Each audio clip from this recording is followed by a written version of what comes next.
rubber on the model room welcomes all. Thanks for stopping by, answering the call. Ups and downs are normal for some of us. Many days I beg to get off this life bus. Neon lights flicker, my shadow on the wall. Dreams on the ceiling, we run and then we fall. Sharing stories over paper cups. Wheels keep turning but never enough.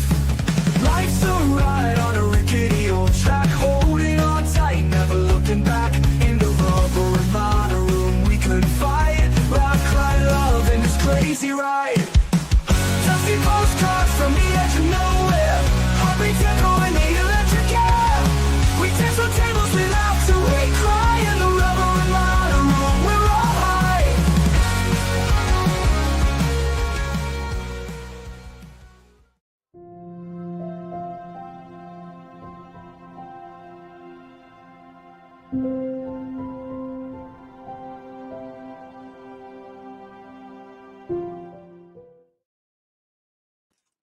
Y'all, I'm fixing to just rip my desk apart.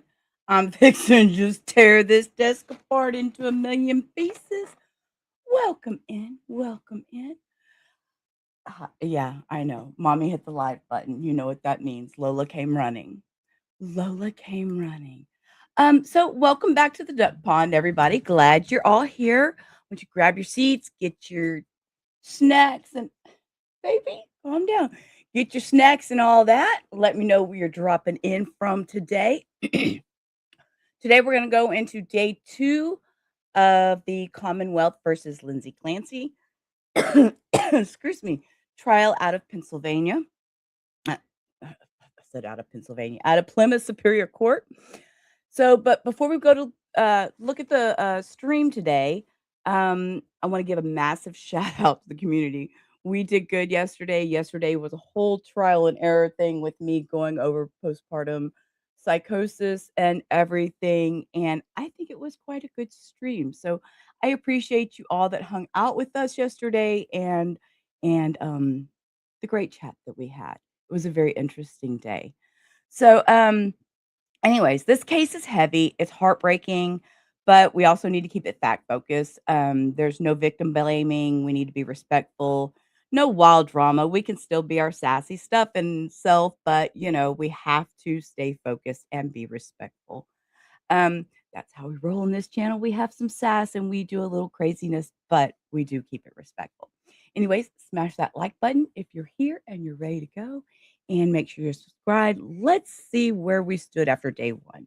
So for day 1 refresher, we all know there's no mystery about who caused the physical act. We know it was Lindsay. Everybody knows it was Lindsay. That's not deniable. The defense openly acknowledged that Lindsay took the lives of 5-year-old Cora, 3-year-old Dawson, and 8-month-old Callan before trying to end her own life. We did see those pictures yesterday in the opening where she had cut her throat and her wrist, and she had jumped out the window. We did see the hospital photos.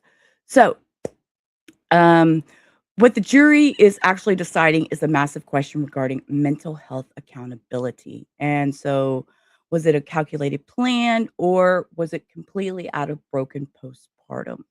So, that's what we're going to look at and with this trial and see what they come out. So, if you remember, we ended Monday. They ended their testimony with Patrick. Patrick was her husband, and that was a really, really heavy day. Patrick came to the stand. We watched him walk through the family's reality leading up to the January 24th incident. He testified extensively about Lindsay's rotating door of psychiatric meds, how she would just take a few of this, a few of that. She seemed to be med seeking in other terms. Then, that she did have anxiety real bad, and she went into the McLean Hospital for a short stay. So the defense wants the jury to see a mother completely failed by a medical cocktail. The prosecution's using his timeline to argue she masked her intentions perfectly. It was agonizing, double-edged to watch, but the jury's going to be weighing this, not us. We're watching as outsiders. We are here to observe, give our opinions, our thoughts, and kind of roll with the punches here. So, day 2, we have our first one will be Patrick will be back on the stand.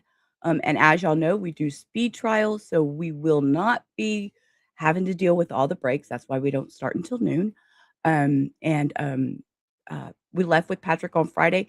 He will be back on the stand starting today. We're also going to hear from first responders, I believe, and I think I seen the lady from the sandwich shop. I think I seen the sandwich shop lady on the stand. I'm not sure. So, anyways, let's get ready for day 2. Are y'all ready? We are going to roll. Hey, Mustang, I see you there. You're in vertical. Come over to horizontal. So, let's roll our one little thing before we go. If I can find it, because I can't find anything. Here we go. Get ready for the ride. Buckle up tight. Grab your snacks and enjoy the show. Okay, so today, let me pull this up. We're going to jump into where they started today. Let's close this. We don't need to see Long Crimes chat.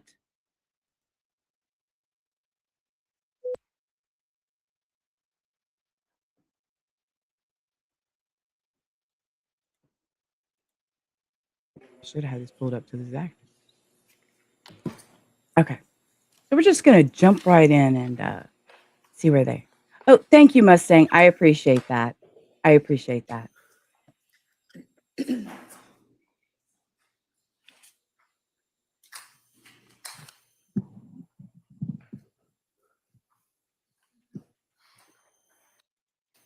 Luxury of starting a few hours later. We can zoom, and we can zoom, cut the breaks, cut the shit, cut the crap, cut the just all that, all the sidebars. We can do that. So thank you. Welcome in. Hey, Southern. Good to see you, love. Let's see. Let's switch up my screen. I like this one better. Hey, Google, turn off the lights.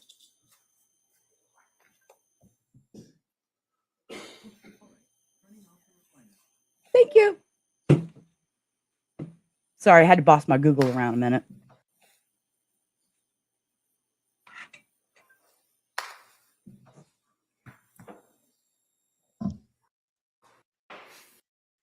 The Honorable William Sullivan, Justice of the Superior Court now sitting in Plymouth within for the Commonwealth. Draw near and give your attendance, you shall be heard. God save the Commonwealth of Massachusetts. This court is now in session. Please be seated. Good morning, Your Honor. May I proceed? Yes, please. Your Honor, before the court today, we have the continuation of the jury trial in the matter of Commonwealth versus Lindsay Clancy.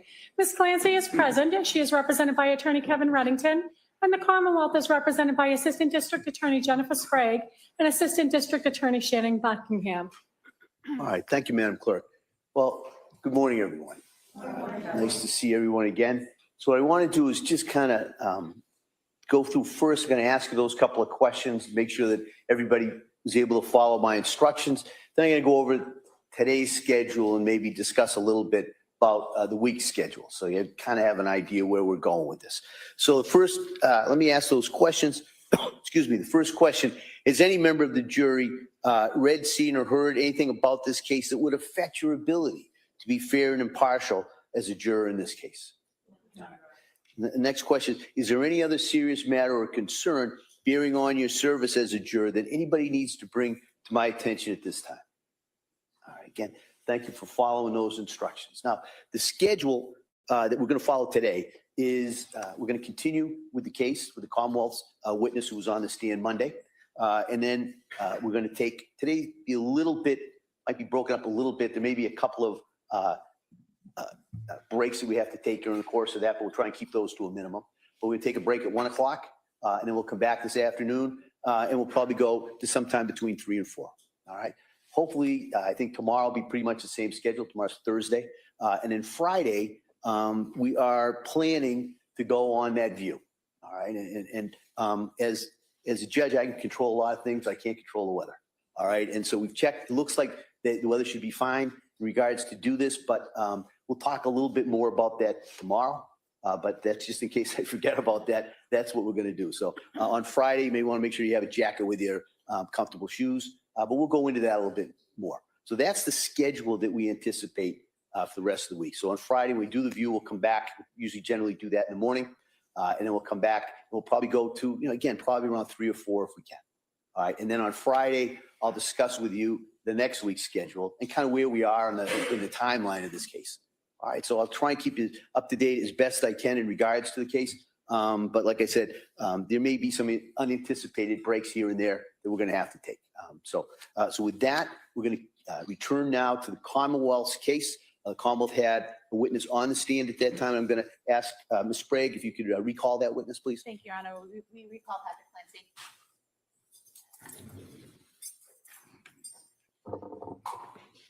Okay, everybody, what did you bring snacks? I have cheese, I have goldfish again because the dogs come running, so cheese tacks, and I have my coffee. So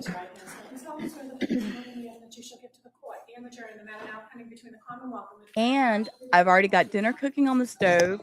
So you may have to see me jump up and go check the stove every once in a while. Ms. Sprague. Thank you, Your Honor. Good morning. Good morning. So on Monday, I had asked you some questions. Okay, so we're back to Patrick Clancy on the stand. He was who was on stand Monday. Yesterday we had the day off and we reviewed Postpartum Psychosis, which was a great stream. And if you missed that, please take a moment later on today after the stream or something and go back and watch it. It was a very interesting, similar case, but out of a different state. It was over Callan, Coronado. So About the Surface Pro that you and the defendant had in your home and had access to, and about whether you had looked at a site on suicide methods on August 22nd. If I could ask you, did you look at a site for suicide methods on August 23rd, 2022? I don't believe so. And I had also asked you on Monday about when you were leaving the home on the night of January 24th, 2023, your observations of Lindsay and the children. Do you recall that? Yes. And you had testified that you observed Dawson on the couch eating, I believe you said chicken nuggets and green beans. Is that correct? Yeah. Do you recall, if you're facing the couch, where he was on the couch? If I were facing the couch, she'd be to the right. To the right, okay. And showing you a photograph of the living room. hand with lotion. bowls on the My couch. hands are so dry from Is that washing an dishes. accurate depiction of how the couch looked that night? Yeah. We could have this photo marked as connected to All that. right. Any objection? That may be admitted. The sound is fine for me. It's okay for all y'all. I'm not having any problem with sound, so Now, very loud and very clear. as you're getting ready Okay, to Mustang, leave the house not a to head out problem. to get Thanks, the love. takeout, I'm better did on the Lindsay big say anything to screen. you? According to Nothing Denise. specific that I can recall, just other than maybe goodbye. Do you recall something about discussing something about CVS with her? Yeah. And what did Thank you, she Mustang. say about CVS? She wanted me to pick up some stool softener for Cora. And she hadn't mentioned that earlier in the text, correct? Yeah, I don't think so. So as you're leaving, she asked you to make a second or another stop while you're out. Is that correct? Correct. And in response to that request, did you ask her to do something? I don't remember. I could show you page 77, lines 23 and 24, if you could just read those to yourself. Yeah, I told her to text it to me, which she did. I'm sorry, so that refresh your memory and Yep. asked her to text it to you? Yep. And did she do so? She did. And was that at approximately 5:15 p.m. that she texted PDLX? Sounds correct.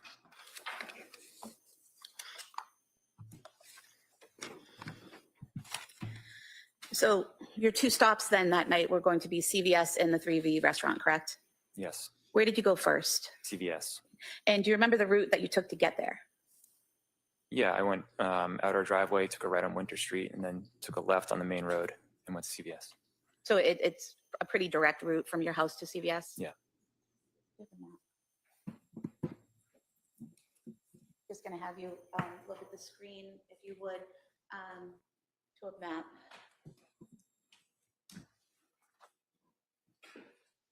And Wish I could move these where they weren't. To this red dot here.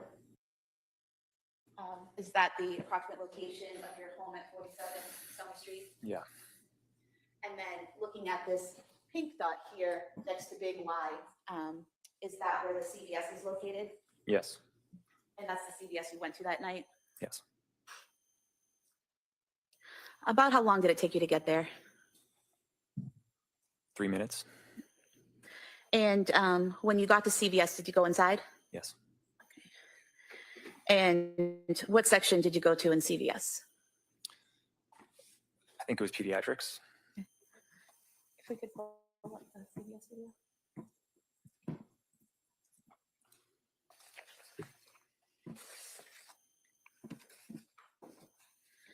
I'm gonna ask you to look at the video here. Is that you entering the store? Yeah. Okay.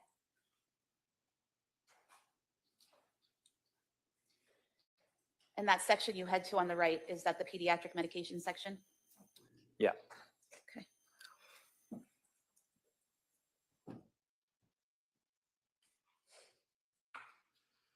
And while you're in that section, looking for the medication, do you do something?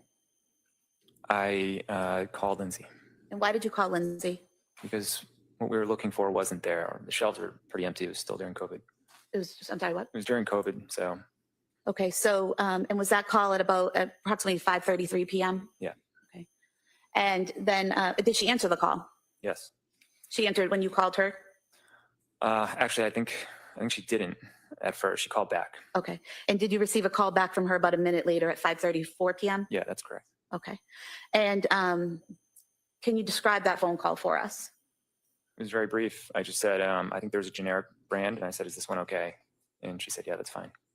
And what was her demeanor during the call? She was pretty quiet. It sounded like she was busy.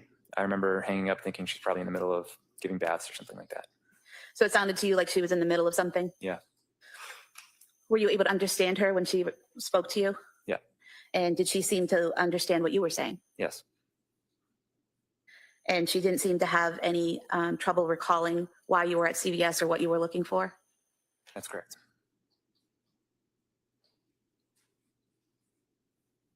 And did you, in fact, purchase some Pedialyte at CVS? Yes. Did you purchase anything else while you were there? I bought a pack of Skittles. Just showing you a receipt here from CVS. Does this appear to be an accurate description? Bought of a what was pack of purchased? Skittles. Yeah. We could have the CVS My lemon receipt. cake. Just the next exhibit, please. All right. That may be admitted. 26. And then if we could have the original CVS video. I'm kind of gathering that too, Southern. And the CVS timeline, a condensed version like this, the following. exhibit. 27 and 28.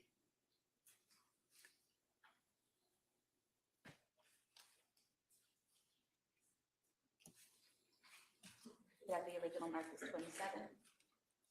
And the timeline is 28, please. I'm here. I'm going to go pin the horizontal stream link in the Thank you. vertical. I'll be right back. After I you mean, did I'm your here, purchases but at I'm CVS, not where paying did you go attention. next? To 3V. And do you remember the route you took to get there? Yeah, I think I got on Route 3 South for just one exit, and then I got off and went straight to 3V. And showing you the map again here on the screen. This green dot here on the bottom, is that where 3V restaurant is located? Yeah.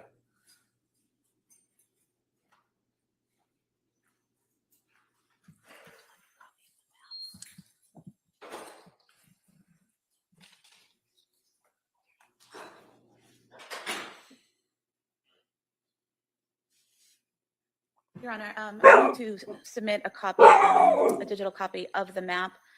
We have it on the computer. I can make a hard copy. That may be admitted. We can use empty cases of marker. Is it 29? All right, thank you.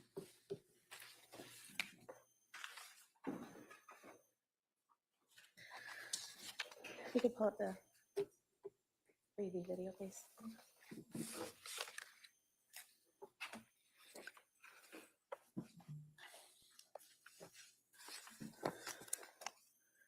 Now, sir, how long approximately did it take you to get from CVS to 3V? Probably around 10 minutes. And when you got to the 3V restaurant, did you go inside? Yeah. I'm just going to ask you to watch the video on screen.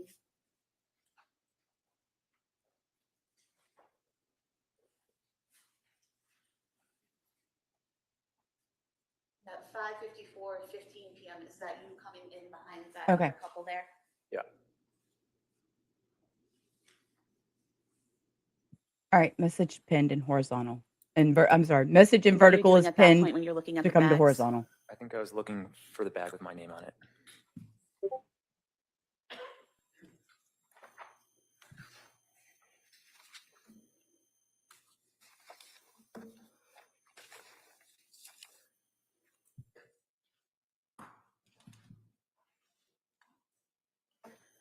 Do you recall what you're doing on your phone at that time? I don't. It could be work related, it could be anything. And the order that was listed under your name and phone number, correct? This is him right here, I picking think it up Lindsay at the ordered. register. Right, but do you recall whose name it was under when you picked it up? I don't recall specifically, but it could have been mine.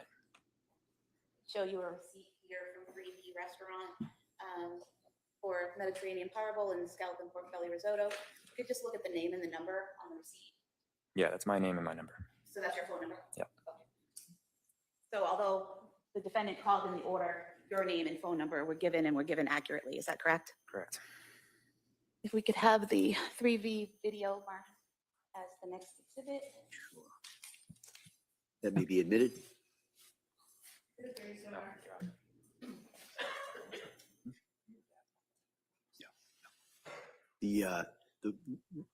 Can I see counsel just very briefly? What, baby girl? Okay, with that, we get to zoom while he sees them counselors briefly because we don't have to listen to it. The luxury of starting late. What, baby girl? Order Okay, there's a good girl. subject to the court's There's a order good that may be admitted. Okay, come see. Sir, after picking up the order at 3V, where did you go next? Oh. She wants. And do you recall the route you took home? Probably the same route, Lola. one exit on the highway, and then went home. Do you recall approximately how long it took you to get home? I would guess 10 to 12 minutes.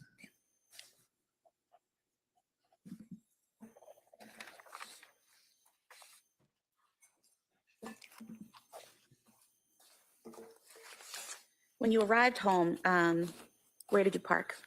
In the driveway. What type of car did you drive then? A Chevy Silverado. And was that a white pickup truck? Yeah. What kind of car did Lindsay drive then? It was a Kia SUV. And once you parked there, were both vehicles now in the driveway? Yeah.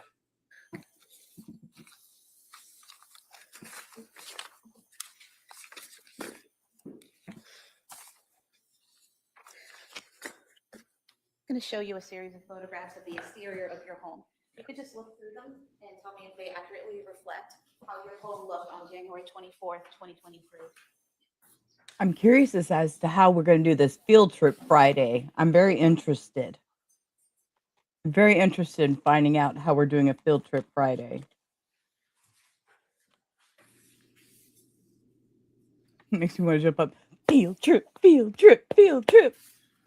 Yeah, I don't get out of the house often enough. Not that I want to go see a murder scene, but you know, it's a field trip. Hello. They may be admitted.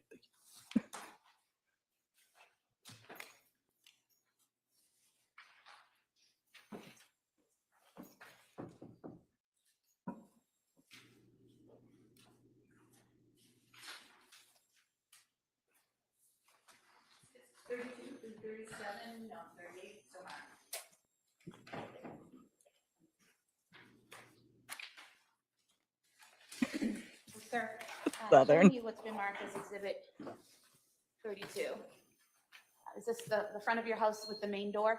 Yes. And then showing you what's been marked as Exhibit 33. Where is this in relation to that main front door? It's to the right. And here, where the light is that a secondary entrance at the front of the house? Yes. And for the record, that's to the left of the garage. Yeah. Showing you Exhibit 34. Oh, okay. Now I see a Can you two-story. tell I us was what like, I didn't portion see of it the being a house this two-story. is? It's to the left of the front door. So if I'm facing the front door, it's to the left. There's a fence there. Is that correct? And Exhibit 35, is that more of that same fence on the left? Yes. And then showing you Exhibit 36. Is this looking at your backyard from that left side area where the fence is? Yeah. And then Exhibit 37. Can you tell us what we're seeing here? This is the back of the house and the window where Lindsay jumped out. And Exhibit 38. Is that a more direct view of that back of the house? Yeah. And so the window you referenced about Lindsay, is it this upper right top window? Yeah. And what is behind that window? Our bedroom. And the window to the left there in the middle, what room is that window in? That's the upstairs bathroom. And then the top window on the far left, what room is that for? That was Dawson's bedroom. Austin's. And then directly below the top right window, so the bottom far right window, what room is that window for? The living room. And then again, the middle window on the bottom level. Downstairs bathroom. And then that window on the far left there, is that the kitchen? Yeah. And on the far left of the photo where the sliding glass doors are, where does that lead into? There's like a room off of the kitchen where there was a kitchen table.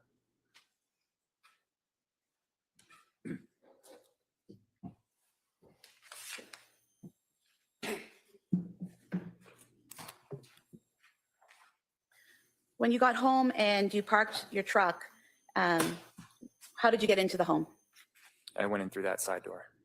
The door that was to the left of the garage? Yeah. And what did you do once you got inside the home? I started taking my boots off. And did you have some bags with you from CVS and 3V? Yeah. Where did you place those? On the kitchen island. Show you a couple photos of that area where you came in. Just tell us if it accurately represents how they looked, that area looked on January 24th, please. Yeah, that's accurate. You have these two photos marked with the next move, please. It may be a minute.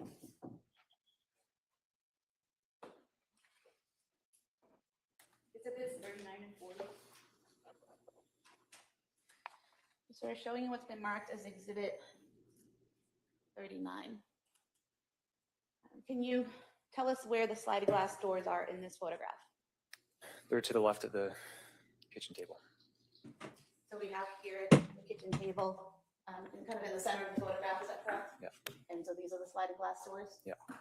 And where's the door that you came through? To the right after the kitchen table. Right here, next to the curtain? Yeah. And the door, when you're looking at the photo straight ahead, this door to the left of the mirror or the photo there, where does that lead?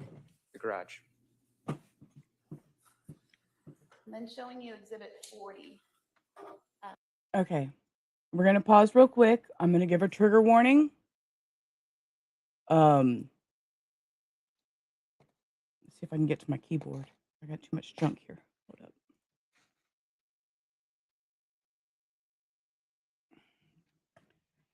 Use your eyeballs, Sheila. Use your eyeballs. You don't even want to let me type.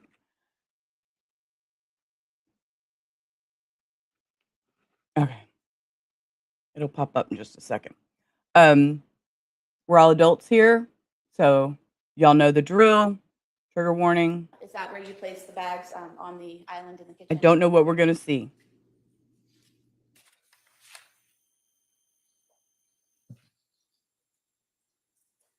When you came into the house and you were taking off your boots and putting things down, was there anything you noticed?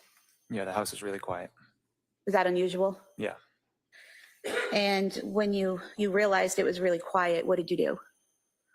I called out And who did you call out to? everyone. Did anyone answer? No.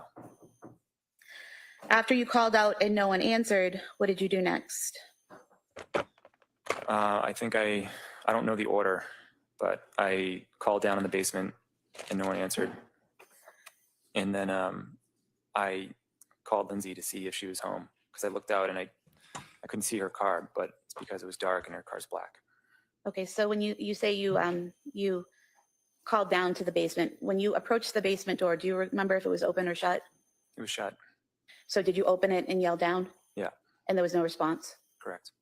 And showing you a photo here, is that a fair and accurate depiction of the stairway down to the basement level? Yeah. You have this marked as the next exhibit, please. That may be admitted.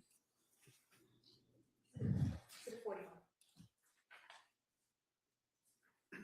you recall? You know, total squirrel. Hold on a minute. I wonder, do y'all remember the field trip for the Murdaugh trial? And how wild that was? Ooh, field trips. Okay. When you opened the door to yell down whether the light was on or Hi, off? beautiful. Yeah, it was on, but Lindsay always left the light on. Good afternoon. And you said you called Lindsay. Was that a phone call? Yeah. And was that at approximately 6:09 p.m.? Yeah. And did she answer? No. After calling down the stairs to the basement, did you leave the door open or did you close it? I don't remember. Okay. I would think I closed it because I always try to keep it closed. I'm not sure. Okay. And so after you called Lindsay and didn't get a response, what did you do next? I started checking upstairs. And where did you check upstairs? First, the bathroom. I thought maybe they were taking baths, but there's no one there. And then where did you go? The kids' bedrooms. Was there anyone in the kids' bedrooms? No. And then did you go to your bedroom? Yeah. And were you able to get into your bedroom right away? No, the door was locked, and that's when I knew something was wrong. And when you realized the door was locked, did you have a way to unlock it? Yeah, the previous owners, when they installed the doorknobs, had these like these little keys that they taped to the back of each door. So I got the one from Cora's room, and I started unlocking the knob. And when you unlocked the door to your bedroom, did you go in? Yeah. And what did you see when you opened the door and went in? I just saw blood everywhere, and the window is open. And showing you here a photo, is this the bed? Don't mind me. I'm doing some adjustments. Now, the way the bed is. I have my new this stuff in the photo, background, so I'm away playing. From the wall and slightly askew or at an angle. Is that the way it was typically? No. And when you left the bedroom that day for the last time prior to coming home later that night, was the bed in that position? I don't think so. You have this photo marked as the next That may be admitted. exhibit 42.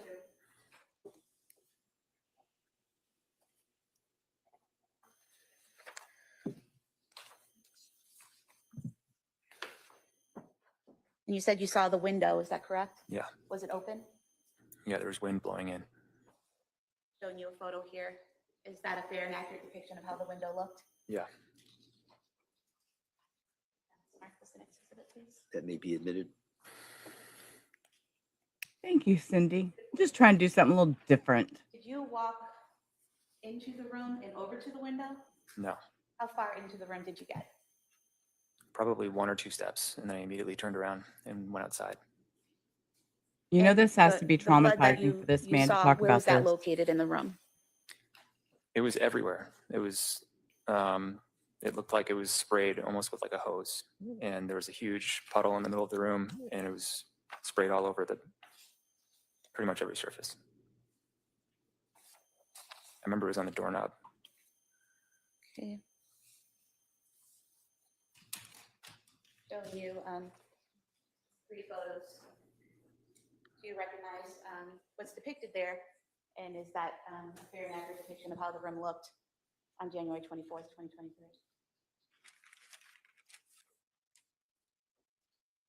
Yeah.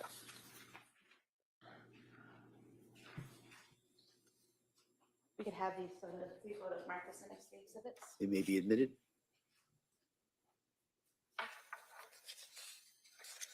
You know, we talk a lot about mental health and stuff here on this channel, and you can just physically see his demeanor just changed. She showed him those I'm not going to do a lot of pausing. She showed him those pictures, and it just took the breath out of him. It almost drained him. This poor man. Hey, Teresa. Good afternoon, love. I hope everything's going good for you today. That was just very heart-wrenching for me to see because that just drained him. So showing you what's been marked exhibit 44. Is this the entrance to the room, looking into the room? Yeah. And then exhibit 45, is this mirror to the right of that bureau we were just looking at? Yep. And this area right here, is this the blood you were referring to? Yeah, that's some of the blood. And then in exhibit 46, is that getting closer to the window? Yeah. And is that more of the blood that you were talking about? Yeah.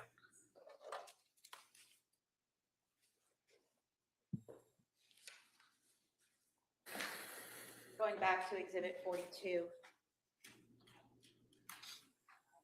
There's no blood on the walls or on the bedding, correct? On those walls in the bedding, correct.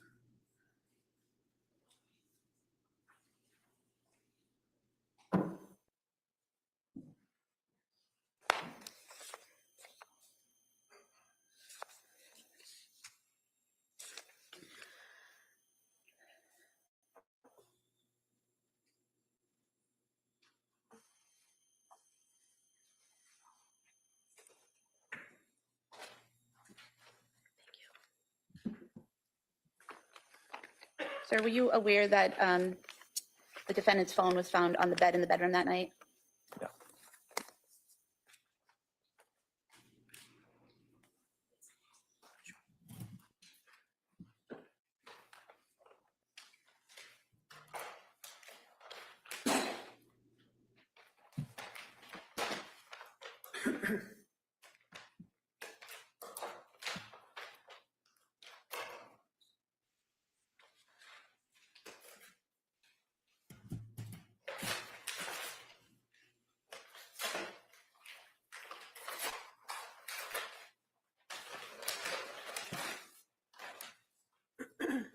They're showing you this phone with this light brown case. Do you recognize this? Yes, Whose phone is it?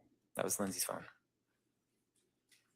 And is this the phone that she was consistently using between September of 2022 and, well, actually August of 2022 throughout the fall and into January of 2023? Yeah. We have this marked as the next exhibit, please. That may be admitted. 47.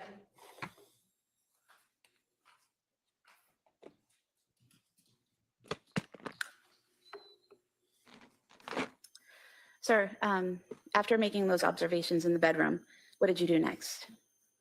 I ran downstairs and went outside. And do you recall whether you went out the front door or the back door? I went out the back door. So that would be the sliders, is that right? Yeah. And where did you go from there? I just looked around in the backyard below that window and I saw Lindsay. And where did you see her? She was face up in the backyard, And where in the backyard was she? at the bottom of the window.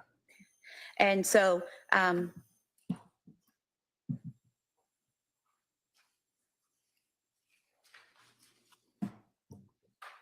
at exhibit 38, you said this was the window, correct, the top right? Correct. Where was she in relation to that window? Directly below it. So down here by the window well? Yeah. For the record, I was pointing straight below the bottom right window by the window well. I'll show you a photo of that window you were referring to. Is this the exterior view of that window to your bedroom that night? Yeah. We could have this marked as the next exhibit, please. That may be admitted. Exhibit 48.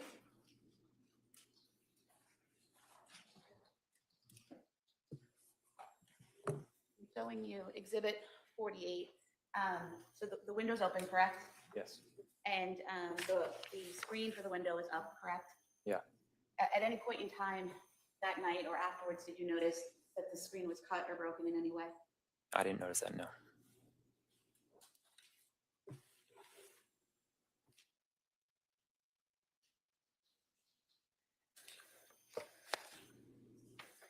And when you saw Lindsay on the ground there under the window, which direction was her body facing? Her head was closer to the house. Her feet were away from the house. And did you go to her? Yeah. And did you observe any injuries? Yes. And what did you see? She had deep cuts on her wrists, and she had a red line across her neck. I wasn't sure what it was at first, but she cut her neck. And do you recall that these wounds weren't actively bleeding at the time? I later learned that I said that on the 911 call. And when you observed these wounds, is it correct that the 911 operator asked you or instructed you to apply pressure if needed? I don't recall the whole call, but I believe that's probably true. Okay. And you didn't at the time feel the need to apply pressure to any of those wounds, correct? Correct. Did you say anything to Lindsay when you found her in that state? Yeah, I said, what happened? And what was her response? She said, I tried to kill myself. Did you ask her anything else? I said, where are the kids? And what was her response? She said, they're in the basement. And at that time, she didn't tell you that they needed help or they were in danger or they were injured, correct? Correct. And so you mentioned talking to someone on 911. At what point did you call 911? I don't know the exact time, but it took a few minutes because my phone was switching between Wi-Fi and 911. So I almost just started calling out for the neighbors, but eventually it went through. Okay. So you had some difficulty connecting, but eventually you connected to the 911 operator? Yeah. Okay. And did you stay on the phone with them while they were sending people to respond? Yeah.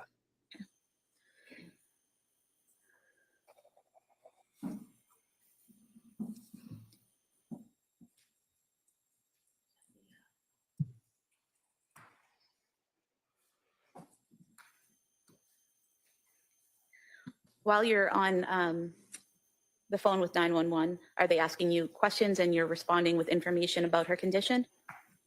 Yeah. And if you could just look at the screen here, is this the model of the first floor of your home? Yes. And so we have here the sliding glass doors.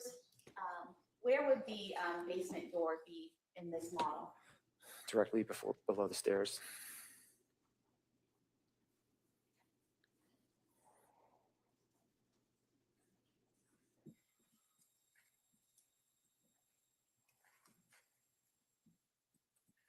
So now that it's flipped around, is this the door to the basement right here? Yeah. For the record, that's the door across from the downstairs bathroom. Yeah. And then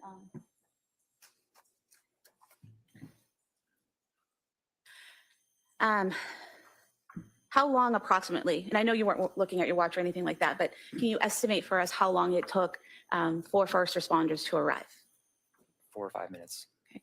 And during that time, are you continuing to try to talk to Lindsay? Yeah. Is she responding? She was in and out of consciousness. Okay. Was she breathing on her own? I believe so. Okay. And you're communicating information to the 911 operators, and are they giving you, advice on how to deal with the situation as it progresses? Yeah. Okay. Once emergency personnel arrive, what do? I immediately got up and ran to the basement. Okay. And do you still have the phone on you? You're still on the 911 call? Yeah, I didn't realize it at the time, but I did. Okay. And have you look at this model here on the screen? Is this a fair and accurate depiction of the setup of your basement? Yeah. Okay. If you can just describe the rooms for us, what the purpose of each room was. So the room in the back left is my office. The room with the black rubber mat is the gym. And then there's a living room to the right of that. And then the back right is just an area of the living room. And then there's a bathroom next to that. So when you come down those stairs that night, which direction did you go? I immediately went left. And when you went left, what did you see? I saw Cora. And how did she look? She had a band around her neck. And was that an exercise band? Yeah. And do you recall whether she was, what position she was in, whether face up or face down? She's face down. And when you saw her in that condition, what did you do? I immediately ran over and tried to take the band off. Were you able to get the band off? Yeah. And do you recall how you got the band off? I think I untied it. And when you say untied it, was it in a knot that you had to, you know, put everything down and unknot it, or how was it tied? I'm not sure I fully remember. Do you recall describing it previously as when you initially tie your shoes but then don't do the bow? Yeah, that sounds right. And was she responsive? No. And what did you see or do next? I saw Callan. And where was he? He was next to her. And how did he appear? He had a band around his neck. Sorry? He had a band around his neck. And did you remove that as well? Yeah. And do you recall what position he was in? Same as Cora. And looking at the model here, if you could just tell us, where was Cora? The left of the couch. So would that be this area here that I'm pointing to in between the bureau and the couch? Yeah. And where was Callan? To her left. So would that be more over here towards the chair and the bureau? Yeah. After you removed the band from Callan's neck, what did you do next? I tried to find Dawson. And where did you go? I looked in the bathroom and on the other side of the Me couch. too, Teresa. And then Give I me went to the other seven. side of the basement and he was in my office. And when you saw Dawson, what condition was he in? I knew he was gone. And did he also have a band around his neck? Yeah. And did you remove that band? Yeah. And looking at the office here, Has to be heartbreaking recounting where this. was he located within the office? Just to the left of the door when we went in. Just in this area here, right inside the door? Yeah.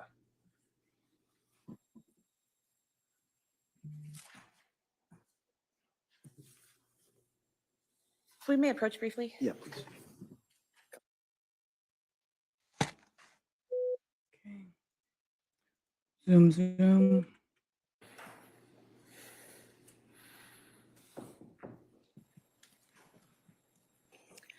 Now, after finding Dawson and taking off the band, what happened next? I think I was back and forth. I think I went to try to help Cora. Did you try to give her CPR? Yeah. At some point in time, do the first responders make their way down to the basement? Yeah. And do they take over care of the children? Yeah. Where do you go? They sent me upstairs. And at this point, Your Honor, I'd move to submit the 911 call as the next exhibit. That may be allowed pursuant to the earlier order.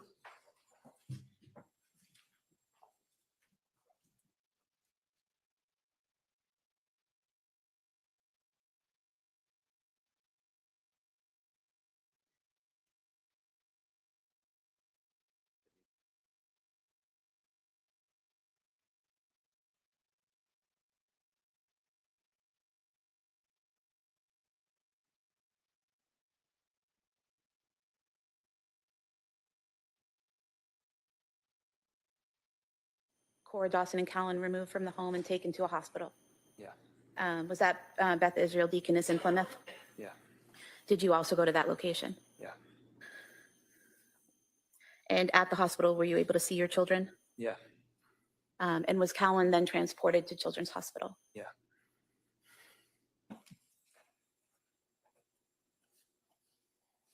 Did anyone ever tell you not to leave your kids alone with Lindsay?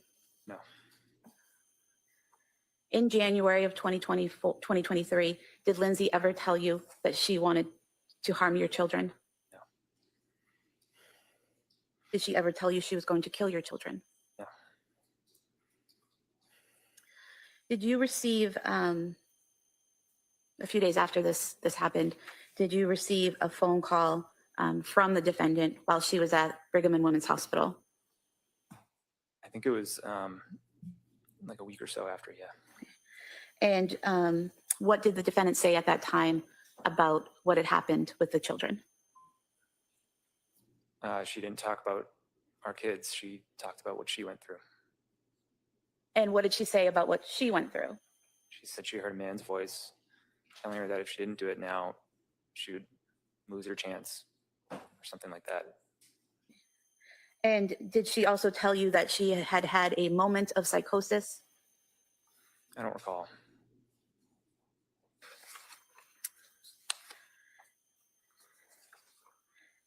Did she mention the children at all during that call? I don't think so. I mean, not directly. Had she ever mentioned psychosis to you before? He said not directly. No, I didn't Wait. know what psychosis was until after this happened. Did she ever She's- tell you she was hearing a man's voice before? I get that, Teresa. It's selfish. It sounds very selfish. But if you are going through a psychosis state and you're trying to get better and you're in a mental hospital, you're thinking of yourself. But I don't understand her not asking about her children. He said not directly. So what does that mean? Not directly. No. If I may have a moment, Your Honor. Sure.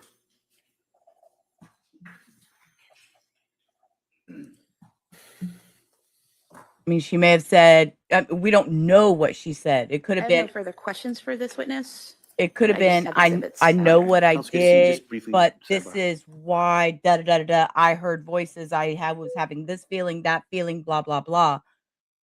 Not necessarily, how are my children? She knows her children are gone, you know? I mean, I'm not trying to justify what she did. By any means am I justifying what she did.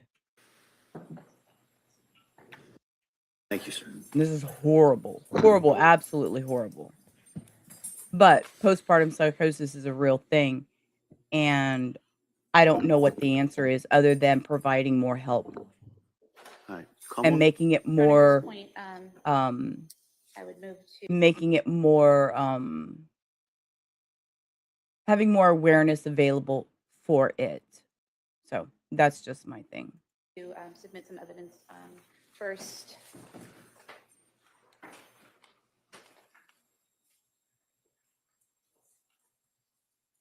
Okay, he's off the stand, but they're going to Clothing. admit evidence before they bring the next person up. Trigger warning, because she just said clothing. Cora Clancy was wearing the night of January 24th, 2023.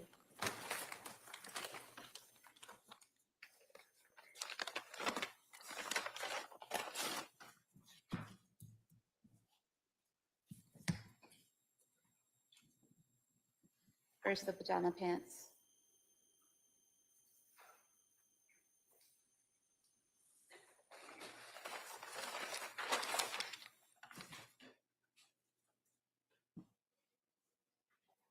Pajama shirt.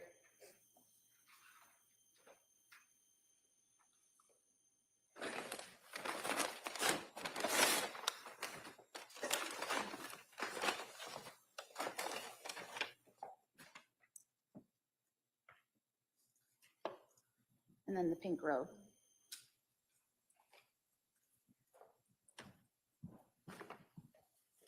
We could have these marked as one exhibit.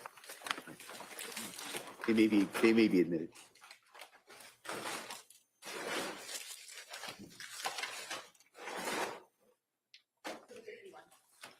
Thank you. Wait. Okay, stop. I need to make sure I saw what I saw. I did. Okay. I want y'all to make y'all.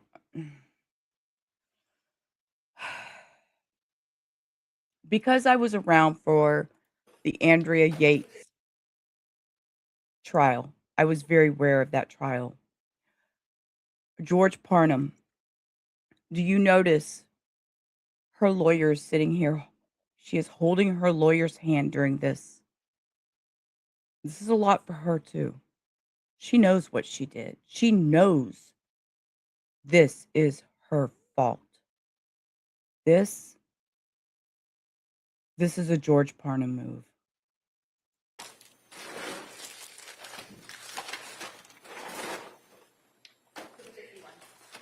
Thank you. And then Dawson's clothing.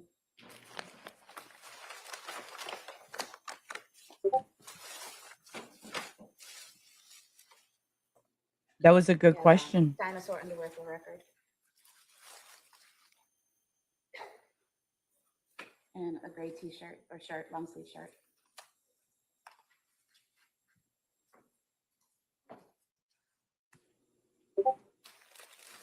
Have this as the next exhibit, please. That may be admitted. I don't know how other creators are doing this trial, but this is a real hard one for me. But I'm going to stick it through. And then Callan's pajamas. I think there needs to be more awareness.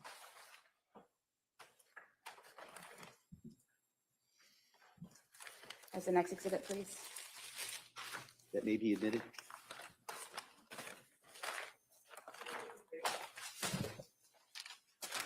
I wouldn't think so earlier either. But see, they're not sealed all the way. Did you see how she just popped that one? Yellow And they may exercise have band, already Thomas cut it like Dawson. once they brought it all to court. They may have did the cuts on it to make it easier for her to pull it up there and unpackage it. I've seen them do that in a trial before where they already right before went ahead and unsealed everything to make it easier to unpackage for Black visual. exercise band found with Cora.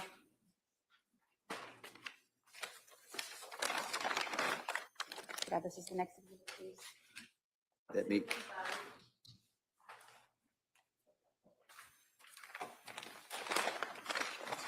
And then the blue exercise band found with Callan.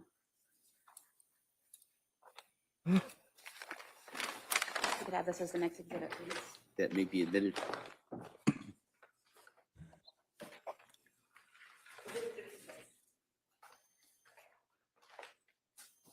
Your Honor, we would ask that the 911 call be played.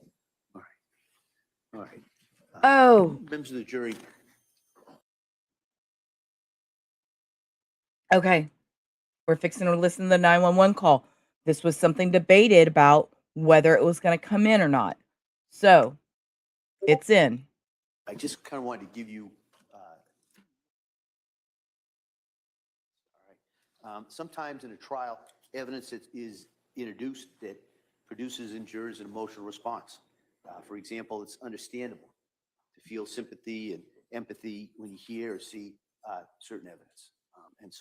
But as jurors who have taken an oath to follow the law, I'm instructing you that the law says you must separate any emotional reaction on your part from the informational value and weight of the evidence.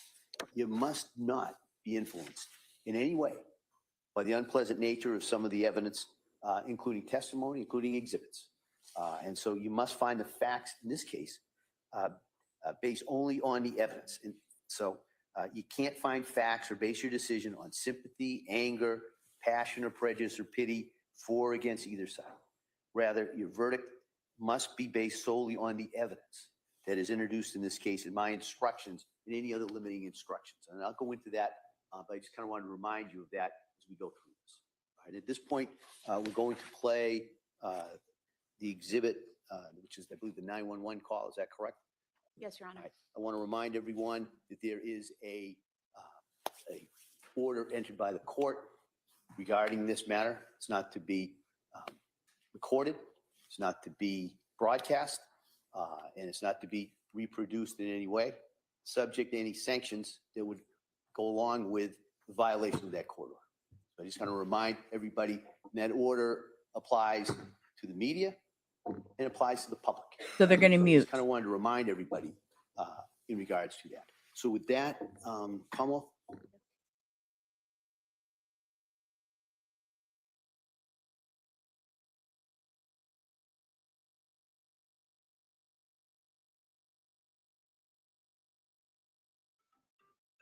Okay, so they muted it, so we will not be hearing it.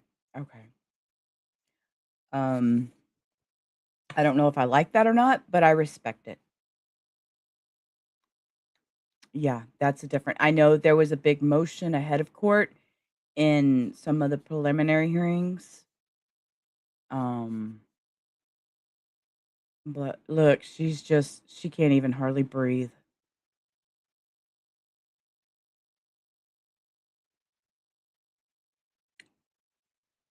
Hey, K Swan, how are you, love? Good afternoon.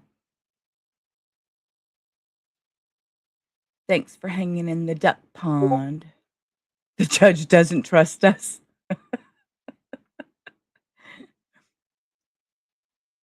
Damn it, he doesn't trust us. Southern, I won't disseminate it anywhere but on my channel. That's horrible. That's horrible. I shouldn't have said that. I feel like I'm in the dark. Okay, we're gonna fast forward a little bit because we're just sitting here. I forgot we can fast forward. We're just sitting here watching her reactions, which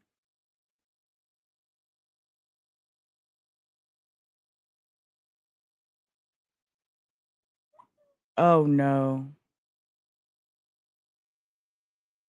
no, we don't hear it. Case one.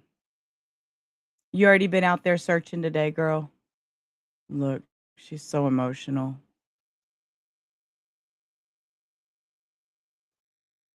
Ugh.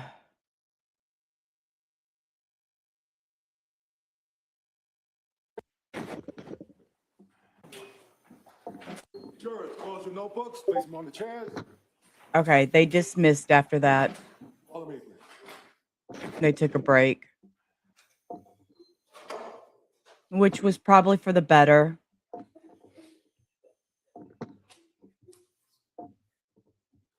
Let's hear what they have to say, and then we'll zoom.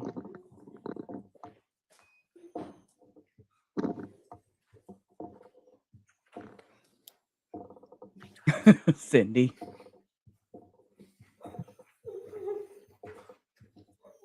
Yeah, she needs a break. Reports in session, please be seated. We'll be in recess at this time. Thank you. Board, all rise. Okay, so they take a break. Recess, please exit the courtroom. Clear out the courtroom, please. Thank you.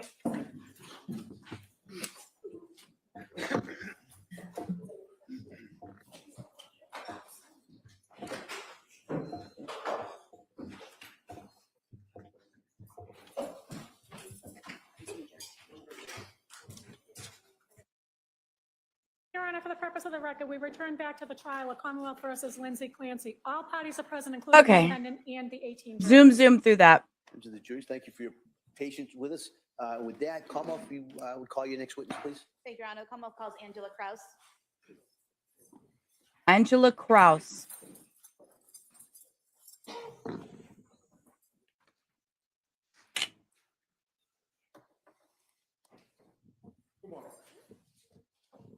Good morning. Do you solemnly swear that the testimony and the evidence you shall give to the court and the jury that have announced between the Commonwealth and the defendant shall be the truth, the whole truth, and nothing but the truth, so help you God?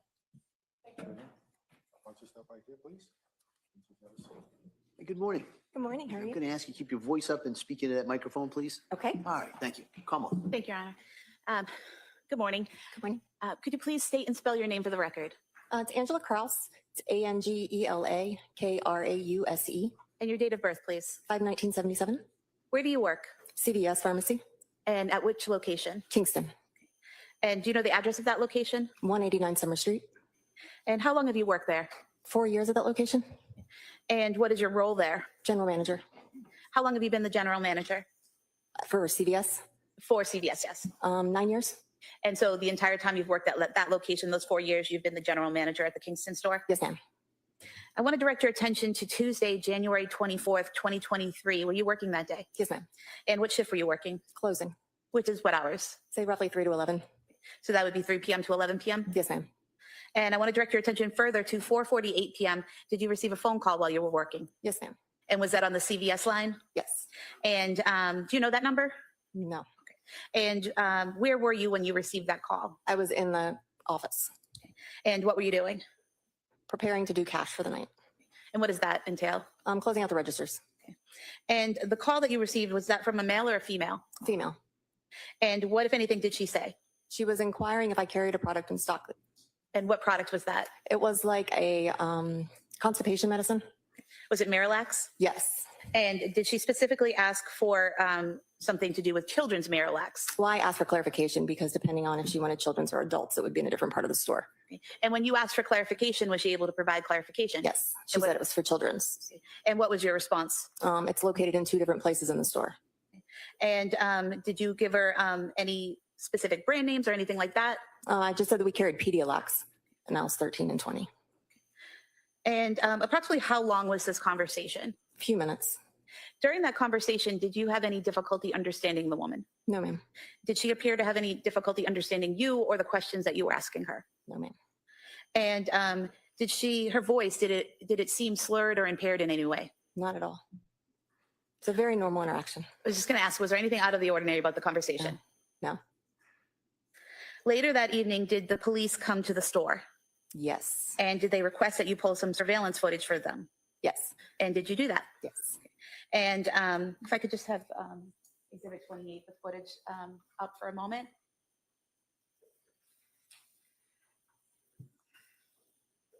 If you could look at the screen here, do you recognize the store? And is this part of the footage that you provided to police that night? Yes. And directing your attention over here to the right, the aisle where the gentleman is standing, all the way to the right of the store. Are you familiar with what was in that aisle in January of 2023? Yeah, that's our children's aisle. So that would have things like children's Pedialax? Yes, ma'am. Did you have any interaction with that gentleman while he was in the store? No, ma'am.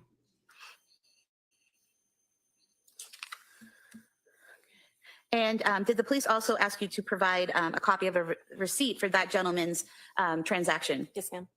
And just showing you Exhibit 26. Is this the receipt that you provided to the police? Yes, ma'am. And on here, it says Skittles Wildberry. Would that be Skittles? Yes. It also says FLT, PDLX, LQD, GLY for the second item. What does that stand for in CVS? It's Fleet brand, but then it's going to be Pedialax and then a glycerin suppository. Okay, so the FLT is for Fleet? Yes. And the PDLX is for PDLX? Yes, ma'am.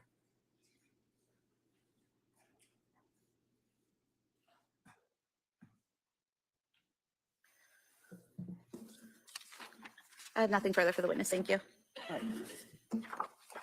Mr. Reddington. I have no questions. Thank you, ma'am. All right, thank you. Me sit down. Thank you. Please.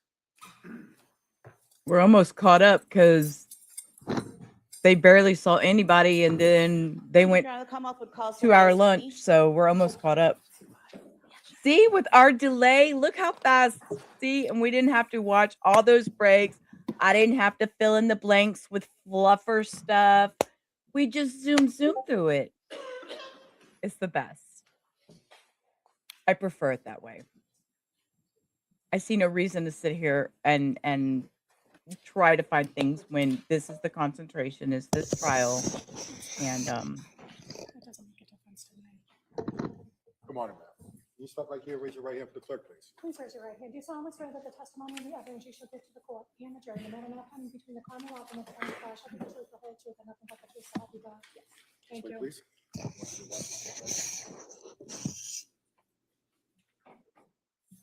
Hey, good morning. Good morning. Well, I'm just going to ask you to keep your voice up and speak into that microphone. Thank you. Absolutely. Yes. Thank you, Please Your Honor. break. Thank you. Good morning. Could you please state and spell your name for the record? My name is Saria, Saria. My last name is Sweeney or Shelgren, depending on what year we're in. So in 2023 was It your was last, Sweeney, Sweeny. and now what is your last name? Shelgren, Shelgren, And what is your date of birth? 9389. And where do you work? Currently have 2 jobs. I work at a doctor's office and I also work at 3V. It's a restaurant in Plymouth. And how is 3V spelled? It's spelled out the number 3, THREE, with a V at the end. And how long have you worked at 3V restaurant? Since 2019 And where is it located? in Cordage Park in Plymouth. And in 2023, in January of 2023, What was your role at 3V Restaurant? I was a hostess then. And directing your attention further to Tuesday, January 24th, 2023, were you working that night? Yes, I was. And what shift were you working? I work an evening shift. Usually I would arrive between 4:45 and 5 o'clock, And when would your shift end? typically between 8 and 9 o'clock. And what was your role as a hostess? Greet patrons, take takeout orders, give takeout orders, seat people, generally help with the running of the restaurant front end. And directing your attention to 5:10 p.m., did you receive a call for a takeout order? Yes, And was that a male or a female? as a female. And did that person place an order? Yes, And do you recall what she ordered? yes. What was that? It was a order of risotto and a Mediterranean power bowl. And the power bowl, is that considered a type of salad at 3V? Yes, Did you ask any follow-up questions about the order of the salad? yes. What did you ask? We ask if it doesn't automatically come with protein. It's something that we always ask, do you want to add a protein? Does the Mediterranean power bowl automatically come with protein? No, it does not. So did you ask the woman if she wanted protein? Yes. And what was her response? No, thank you. And did she also give you the name and phone number of the person who would be picking up the order? Yes. And is that something that you enter into the system as you're entering the order? Yes. Did you have any trouble understanding the woman? No. Did she appear to have any trouble understanding you or the questions you were asking her? No. Did her voice sound slurred or impaired in any way? No. Was there anything out of the ordinary about this interaction? No. Directing your attention to 5:54 p.m., was the order picked up? Yes. And was it picked up by a male or a female? A male. If we could pull up Exhibit 30 footage. Girl, case one, could you imagine? And Okay. you depicted, Look, let me just squirrel for a moment. Hold on. We have to do it. Just real quick. Y'all know, just real quick. Hold up.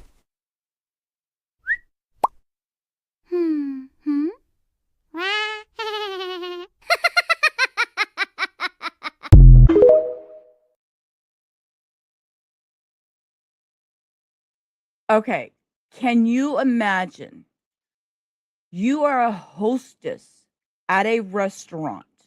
You're a hostess at a restaurant, just doing your job. And you end up in the middle of a triple murder trial. You're just a hostess. You're just a hostess. What the? I would like, excuse me, I just deliver food. I just stand here and put people in their seat. What the heck? You know you are, sweetie. This is just, we try to just go with the punches, but squirrel a moment there. Think about that.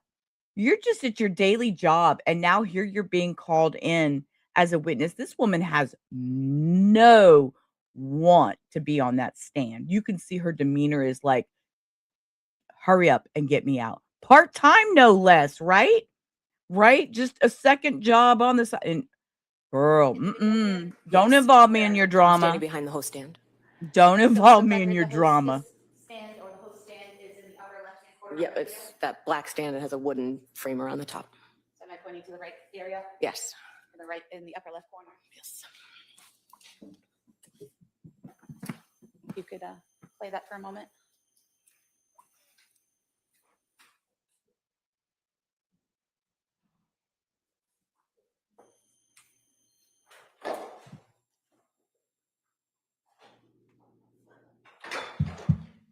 And if you could pause it, please.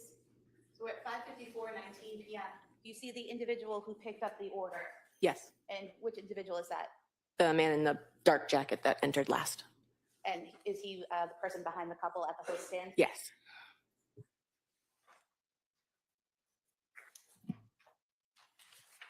And showing you what's been marked as Exhibit 31. Do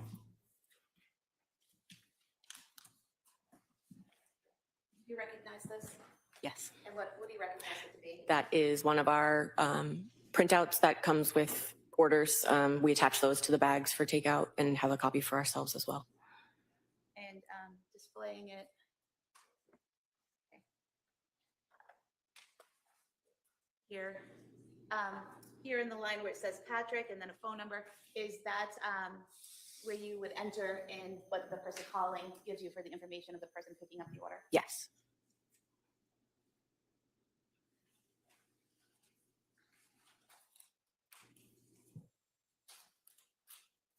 Was there anything out of the ordinary about your interaction with that gentleman? No. I have no further questions. Attorney Reddington. All right, thank you, ma'am. Let me step down. Thank you.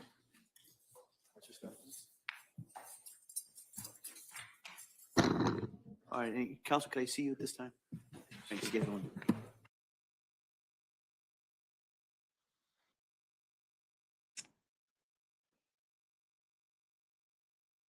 Okay.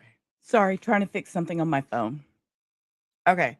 So, zoom, there's nobody. They take a 5-hour lunch and we're up to real time and they're still not back. So, because I was afraid this was going to happen, I pulled up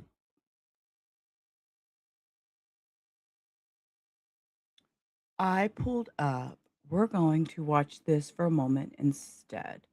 This is from Soft White Underbelly. This is postpartum psychosis victim and husband Gabby and Sam. All right, Gabby and Sam. We're going to watch this for a few minutes until court returns. You're going to jump in the shower. Don't jump, Teresa. Carefully climb. Okay. Yeah, since we're on a break. See, now I know why K-Swan came to my channel. Look. Gabby and Look, I know what you did, K-Swan, okay? You got caught up wherever you were, and you were bored, and you came looking for some fun and knew that I would provide. Okay, I get it. I adore you, girl. I see you. Okay, we're going to watch this couple for a few minutes and until court gets back. I got it playing in the background. Oh, well, look. Well, damn. Look. We didn't even have to watch that couple. We'll save it for the next break. They're coming back in. Looky there. See, case one. I got your number, girl. I got your number. But I did see y'all. I was prepared. High five for the Sheila. I was prepared. You're busted. You're busted. See, tell me I don't know you and some of your watching habits. Girl, do you realize we've been around each other for over a year and a half? You were one of my first mods. Do you know I've been streaming since January 1st, 2025? It was my first live stream, January 1st. Yes, Soft White Underbelly has some very, very good things, Cindy, and that was one that I found, and I was like, "Oh, this would be a great one to watch on an in-between for breaks and stuff like that." I know you. I know, right, K-Swan? Who would have thought? And Cindy, too, she's been here day one. I have some of the best mods. I do. Y'all always here. You always show up. And some of the best subs. Teresa's always here. Yeah, we've been through a minute. We've been through some puppies. We've been through our own depression time. We've been through trying to figure out what we were going to do next for the stream. I'm going to take this moment while they're getting set back up to take my comfort break. So my ears are on. All right, counsel. Volume is up. Yeah. And They put him back on the stand. all rise. Jurors entering. They put him back on the stand. Wait. Did I not just see that?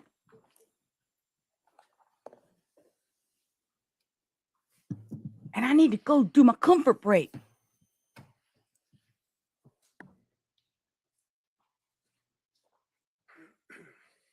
Okay, I'm going to mute here, but I can hear it.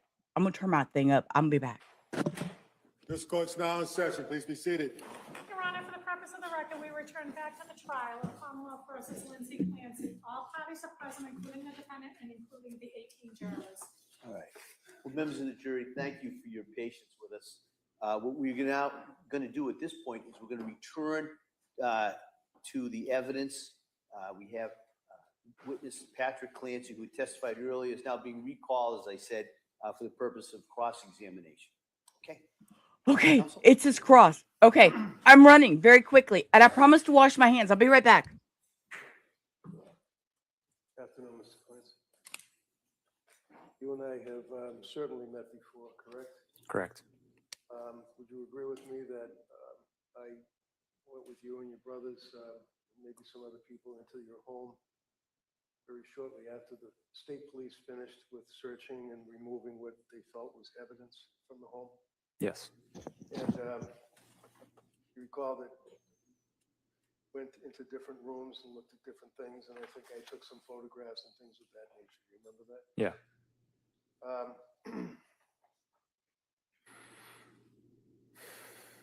So, if I may, you met Lindsay back when she was in school, or was she working as a nurse?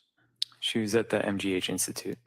And the MGH Institute is like Mass General Hospital nursing program, correct? Correct. She had some kind of like an accelerated course or something? Yeah. Had double major? Yeah. Was very good student? She was, yeah. And she, at a relatively young age, got her RN and was a nurse at Mass General, correct? Correct. And at Mass General, she was a, they call it L&D, a labor and delivery nurse, is that it? Yeah.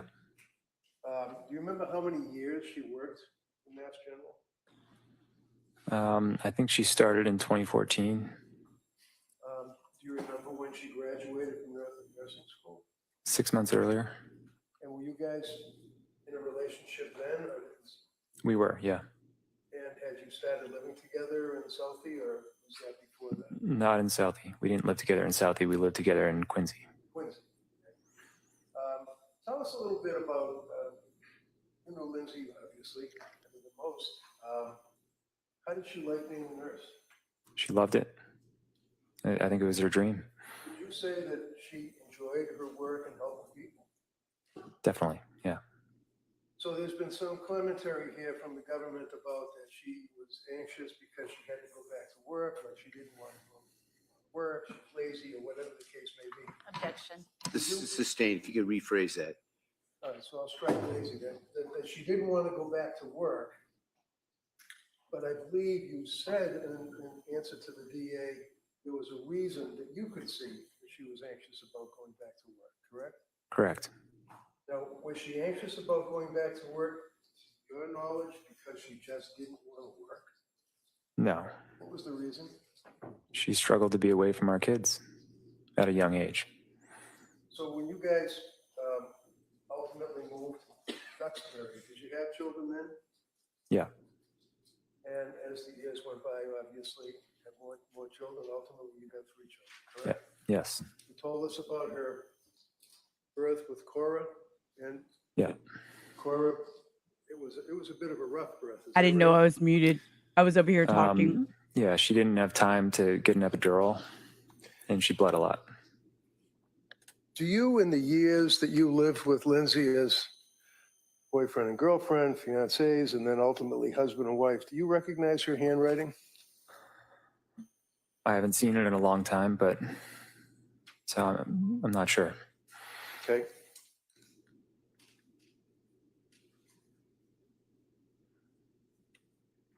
Well, counsel's looking at that. Is it your understanding, would she take notes or lists and Yeah, for work and home and things of that nature? you would, yeah. Excuse me. I'm going to approach you, sir, with this document and just ask if you can recognize the handwriting. Yeah, that looks like her handwriting. Looks like Lindsay's handwriting? Yep. So I'm going to run a minute after this. Any objection? Yes. All right, if I could see counsel.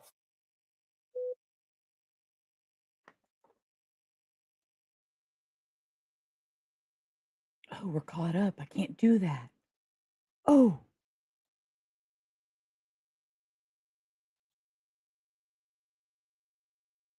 to make green eggs and ham. It was. Why did it skip forward that fast? Damn it. Okay. Sorry. Skip forward a minute. I was behind a minute. Didn't even know it.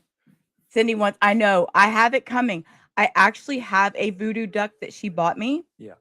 And it's put up right now until I get my proper shelf Looking at this, because what does I it don't want to break indicate it. to you, if you know?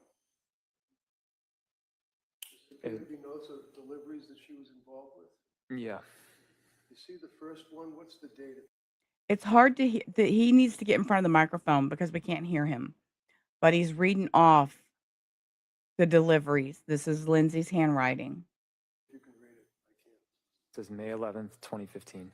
And does that indicate, would that, to your knowledge, be around when she started working as a labor delivery nurse? I thought she started a little early, but I'm not sure. You see the name of the little girl that was born on that date that was? It's coming. Yeah. What's the name? It's Cora. And is that the reason you guys named Cora? It was, yeah.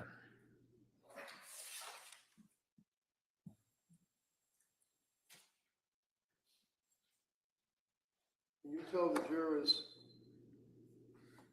as a husband living with Lindsay over the years, what kind of a mother was she? She was very dedicated. She did everything. She started reading them books at 3 months. And she made up songs for them. I remember she used to make green eggs and ham for Cora because she liked that book. Is that one of the Dr. Seuss books? Yeah. She brought them to music classes. You're quite the musician yourself, isn't that right? I play a few instruments, yeah. You play guitar. Yep. In your home, one of the things that appears to be striking is that almost every room, other than maybe a bed, well, actually a bedroom, but was dedicated to children. Would you agree with that? Yeah. Like you didn't have a fancy dining room, right? We did not, no. What did you have in the dining room? We had the table that I grew up with. How about stuff on the wall in the different rooms? Did she put things, wall hangings on the walls for the kids? There was a lot of art projects, stickers, things like that. And would they be hanging from the wall? Yeah.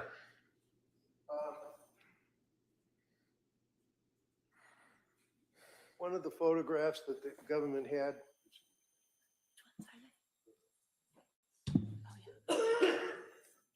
was photograph that, excuse me, you can identify. Oh, he needs to get in front of the microphone, sir. Somebody hand him a mic. An accurate depiction of one of your rooms. Yeah. And what room would that be? That's the playroom. Right off of this room? Any objection? No. All right, that may be admitted.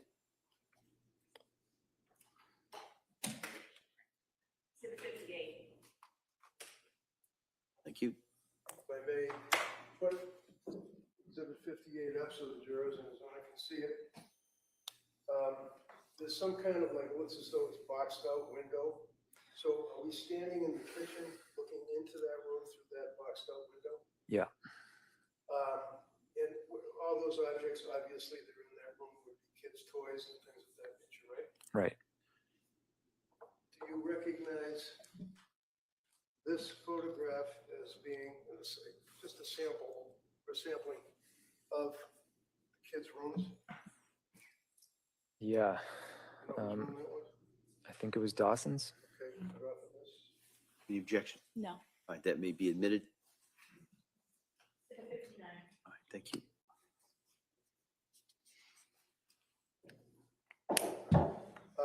This one here has a bunch of stickers. It's got Bruce Lightyear or whatever his name is over to the right. It's got alphabet, A, B, C, D, things. I can boost the volume.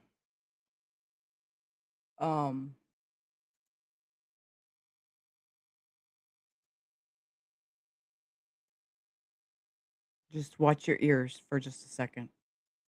Of that nature, correct? It's Paw Patrol. Okay. And again, following through on that same theme, you recognize this photograph as well being another portion of that wall? Yeah. And what are those, decals? Yeah, they're just big stickers. Okay. In the interest of time, Your Honor, I would just say, you also identify this as being one of the kids' walls. Would that be what you were telling us would be art projects? Yeah, And they were hanging on the wall? correct. If he does get to the point where he goes back to the mic, I'll turn the volume back down where we can hear it normal level, because I know Patrick's very loud right now, but we can't hear the defense attorney. On the wall. I think Lindsay did. And would she also take hundreds and hundreds and hundreds of pictures of the kids? Yeah. Do you recall her putting together a little collage saying newborn, 1 month, 2 months, 3 months, 4 months, and then hanging that on the wall? Yeah, she did it for each kid. And which child was that? That one's Dawson. Dawson.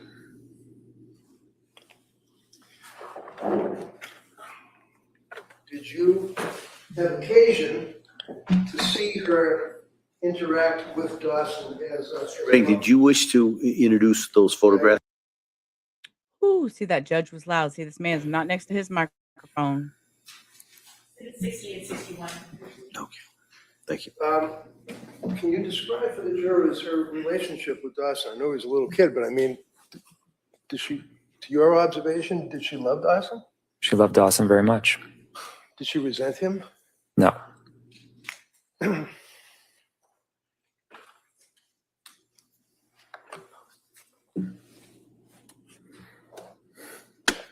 You are familiar with, as her husband, Lindsay's, let's say, use of social media, such as Facebook, right? Yes. Can you tell us, would you look at her Facebook a lot and the pictures that she would post? To be honest, no, not really. Okay. Were you able to identify any of her postings on Facebook? Probably. Representative, over the years, or the period of time, I'm going to ask if you can identify this particular Facebook. Your Honor, if we may approach briefly. Sure, yeah, Counsel.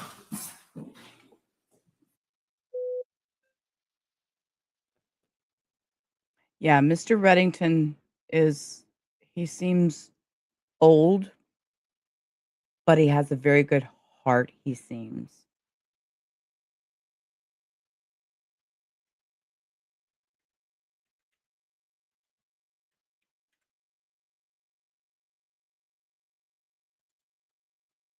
Okay, we're up to the live now.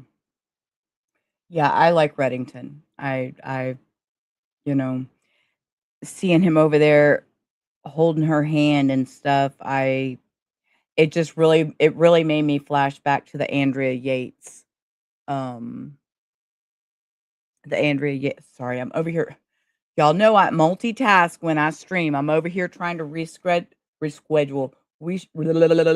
reschedule Hectorius's doctor's appointment. So over here trying to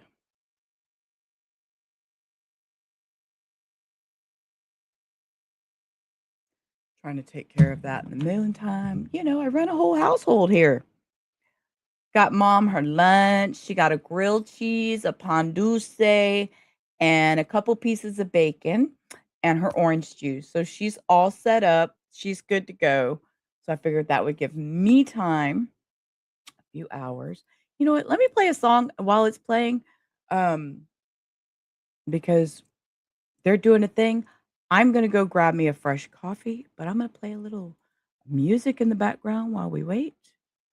How about, let's see, what do we want to play?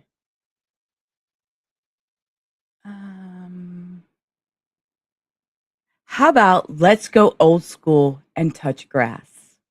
We haven't touched grass in a while. You're always online, chasing the thrill. In the dark corners where nightmares are real.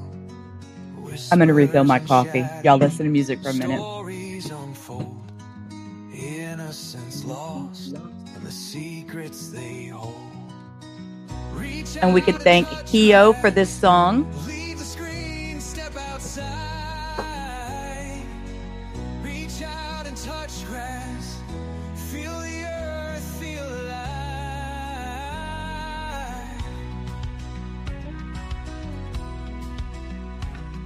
Sensational headlines, the dramas you muse, capturing moments, the heartbreak you choose.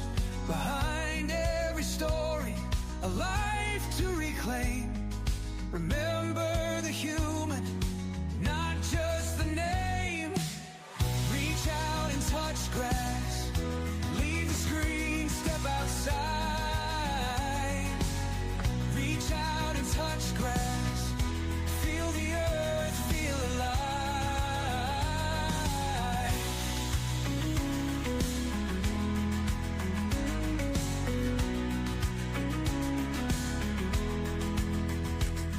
Spotlights glow, don't forget to breathe. Disconnect to reconnect, it's okay to leave. Step away, take a break, find some peace of mind. True crime and drama, but balance you'll find.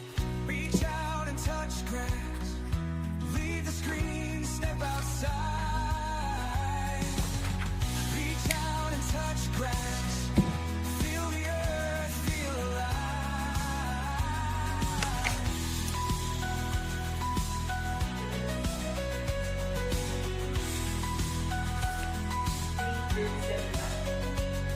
Your world's more than stories that keep you up at night. Mr. Clancy, and if I ask a question, Find the and light. it's difficult, Everything's alright. I'm sure that Reach out and touch grass, you'll be just fine. Breathe deep, step Okay, okay. I'm sorry. I'm sorry. Sorry. Reach out and touch grass. Leave the screen, step outside. Okay, I heard him talking. I was trying to finish my coffee. We're going to rewind because we're going to hear it all. Okay. All right. Yes. Yes. Our lovely Hio.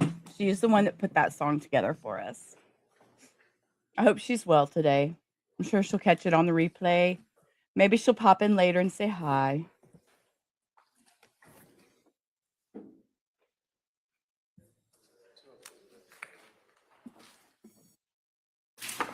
Okay, fresh coffee.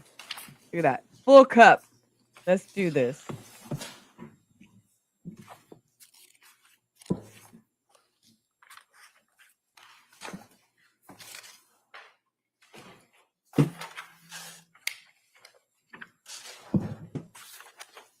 What are you doing, mate?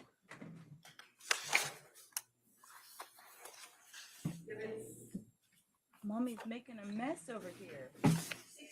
Knocking the trash can over. What are you doing, buddy? Come here. You can say hi. Mr. Clancy, and if I No. ask a question and it's difficult, or if you need a break, I'm sure that, this notice on will certainly give you a break. Yep. Right? If it's too hard, just let me know. Yeah. Right? Yep. Appreciate it. Okay, so he's telling me if he needs a break to let him know. And I wish he would get in front of the microphone. Okay, so again, just representative of the Facebook postings that Lindsay would post as the mother of your children. This, for example, would be July of 2018. Yep. Can you tell the jurors who that would be? That's Cora.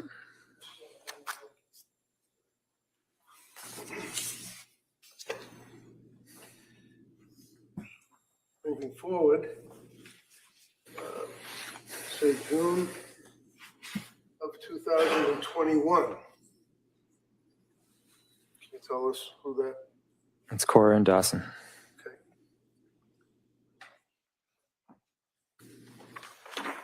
Again, the end of July 2021. That's us with Cora and Dawson.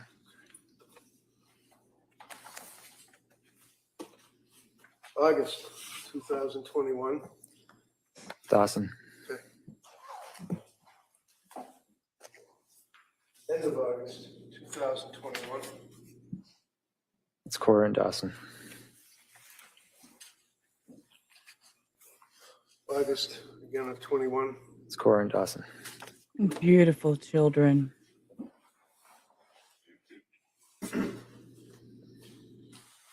Number 1 of 21. It's Cora and Dawson. Is that first day of preschool? Yeah.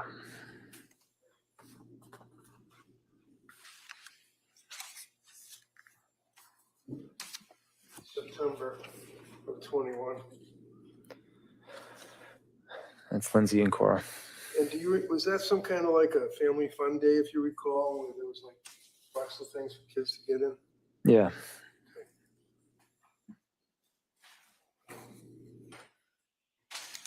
The end of September 21. Callan. Callan. No, that's Dawson. Dawson, okay, September 21. Callan was born when? Sorry. May 2022. Okay. And Christmas Eve, December 24th of 2021. That's Cora's birthday. Okay, and that's her birthday party that year? Yeah. Now that's 2021, right? Correct. Fast forward 1 year, and that would be Christmas of 2022, right? Right. And was that when you guys had the birthday party for Cora at the trampolines? No, When was that? I believe it was January 7th. Okay, but that would have been for that particular birthday, right? That was for the birthday with friends because most people weren't available on Christmas Eve. Christmas Eve, right? Yep. And then down. Again, September 1st of 22. Remember when that was taken? Yeah, that's with Callan and Dawson. Was that your yard? That's in the backyard. Backyard. Okay. This would have been September of 22, obviously right before 23, right? Right.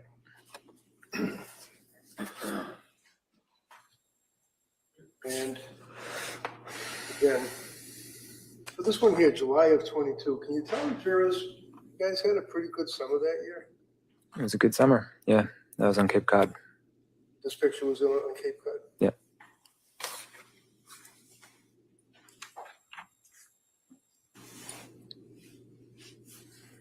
Both him and her.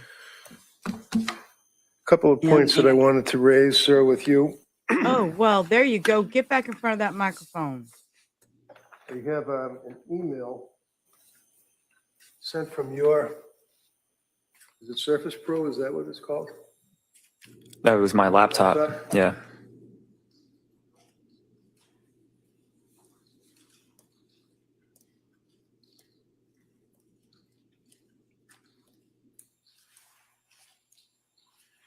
I'm going to approach you, sir, and ask if you can identify this as being an email that you sent. Yeah. Okay. Get off of that, Your Honor. The objection. I'd just like to know the purpose of. Purpose? I'll Yes. tell you the purpose. No, Get a sidebar. sure, yeah.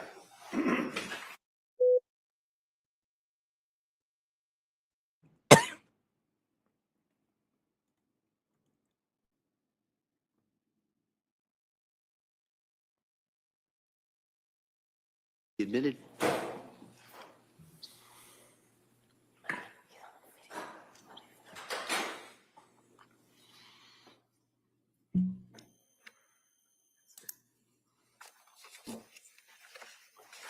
Her man has, Mr. Reddington's got some rosacea.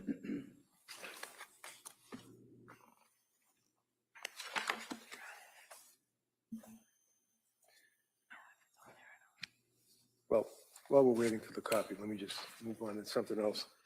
Do you recall yesterday the district attorney was asking you a question or stated to you that on December 2nd of 2022, that you and your wife went to a fancy hotel in Boston and she had a massage and you both had a big dinner? Do you recall her asking you that question?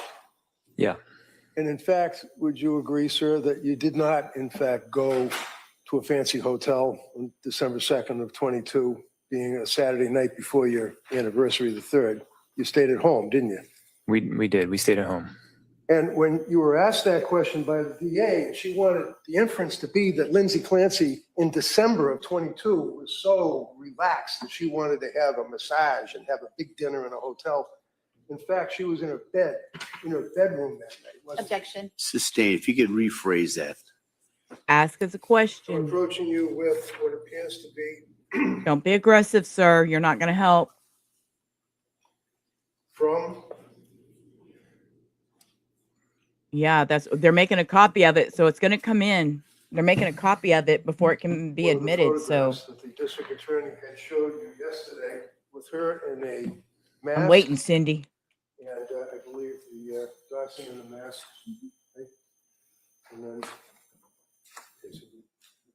Yep. Now that photograph, sir, was actually preserved, if you will, on the Laptop Pro computer. Isn't that right? Did she send that to you? She sent it to my computer. Okay. I don't know. And where was she? Do you remember when that picture was taken? Let me I just show you. didn't see it. Yeah, Teresa. That's what the. I'm almost photograph there. was. Just a few It hours. looks like they're off. at the doctor. At the doctor. Actually, I probably already have the hours. And It just hasn't can you tell updated. me the date, And then I have to that go in and picture do all right the here, forms file. and stuff. So what date was that picture taken? Sent to your computer? It's December 2nd. The same date that we're talking about, correct? And what Correct. time was the picture sent? 12:45 p.m. Okay. So the jury.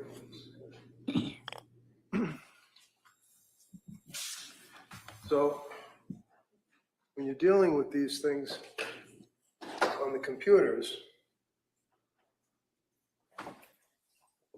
it's a little hard sometimes to understand what they're depicting, and I'm having a hard time moving it. good Lord, remember those vid masks Right there, everybody you had see to that wear? there? That's the date that we're talking about, right? Right. Just to clarify, though, it looks like that was on an iPhone. Oh, I'm sorry, iPhone. Okay, it was sent to you though. Correct. And it was on December 2nd, the date that the DA was suggesting you were in Boston having massages and dinner, right? Objection. That was December 3rd. Sus- It's Wow. the jury's memory. But, If you can answer that. do you recall, sir, that she also had sent you the same day or taken a picture of what appears to be Cora's Christmas list, wish list? Is that what that is? Yeah. Okay. And if you look at the record on that, that was sent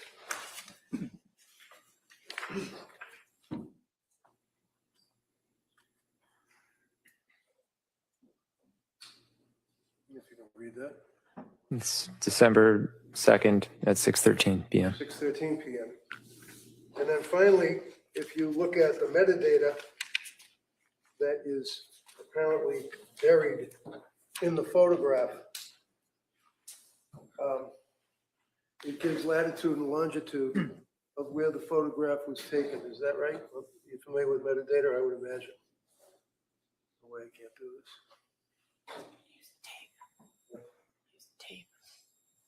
The tape on the thing tells you where to put the. Yeah, that's our address. Okay. And that would be the metadata with the latitude and the longitude and shows you where these photos were taken, correct? Correct. About these, Ron? So I think we had Exhibit 76. They're making a copy of that. Do you want to mark that? I don't know if we marked that yet. That was the earlier one, just so everybody can keep this straight. And this latest email would be Exhibit 77. That would be the letter, the email? Yeah, the email right here. I want to know what's in the email.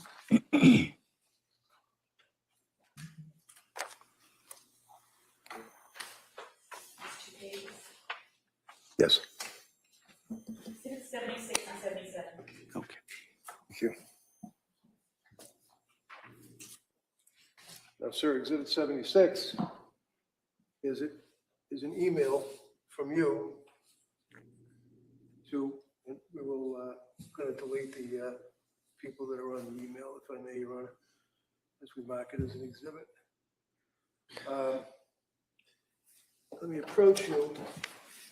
Does it indicate the date and the time? At the very top, you sent that email to your staff members. Or people that work with you. It does. Yep. Tell the jurors what the date was. It's January 24th at 5:24. And that was sent from your Surface Pro? I don't know, actually. It could have been sent from my iPhone. Put off of this one. So, Yeah. That would be exhibit 76.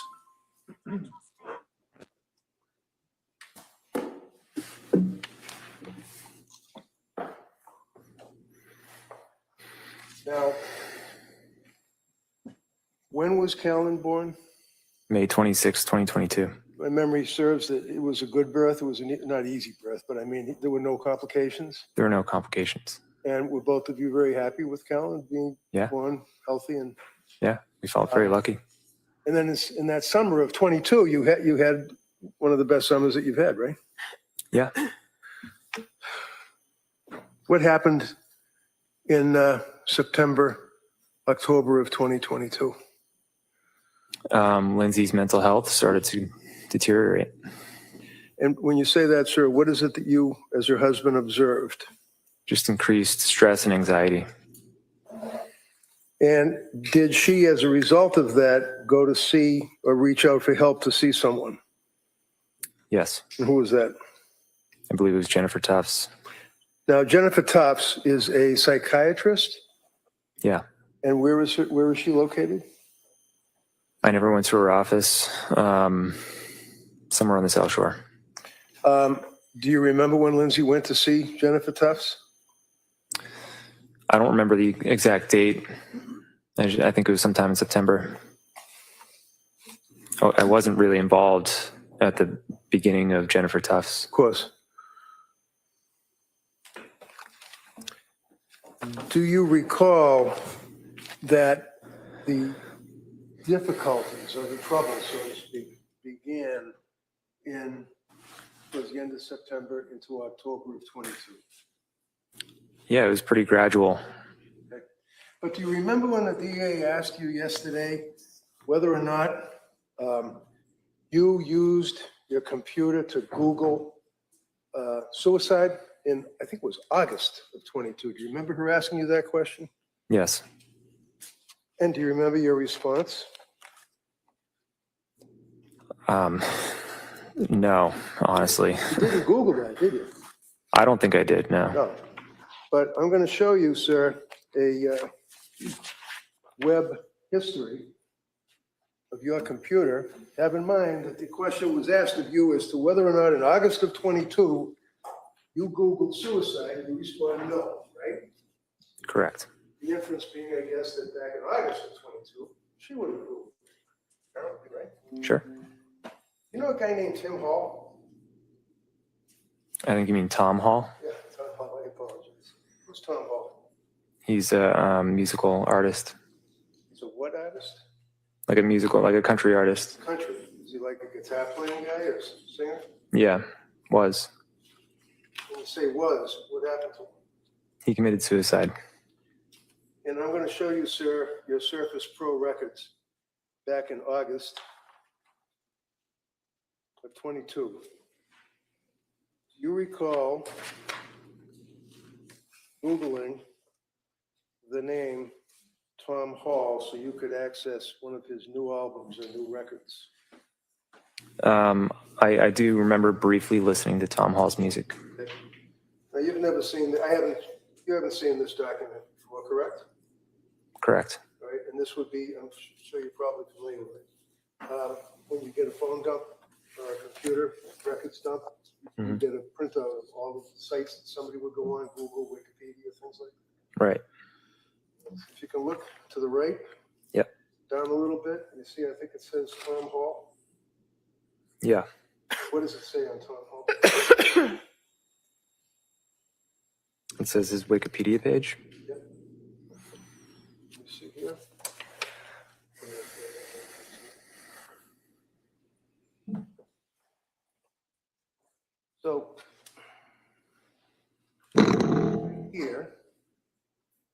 we've got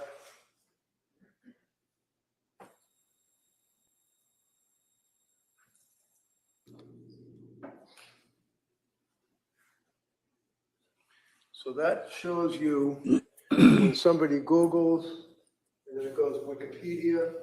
And you see where up above it says suicide methods? Yeah. Now, you didn't, as you said to the DA, you didn't Google suicide methods, right? I didn't Google suicide methods, no. But in fact, sir, when you Google Tom Hall, it took you to the Wikipedia page and it said that he died, right? He did, yeah. And then you clicked on the Wikipedia page and it went into a hyperlink. You know what a hyperlink is? I imagine you Yeah. do. Hyperlink. Yeah. What is a hyperlink, just so I know? So like in Wikipedia, it would be a word that's highlighted in blue and it goes to a website. Okay. So if I suggest to you, sir, that as you move down on your searches that afternoon, that you were looking at Tom Hall, that it brought you to ways to commit suicide,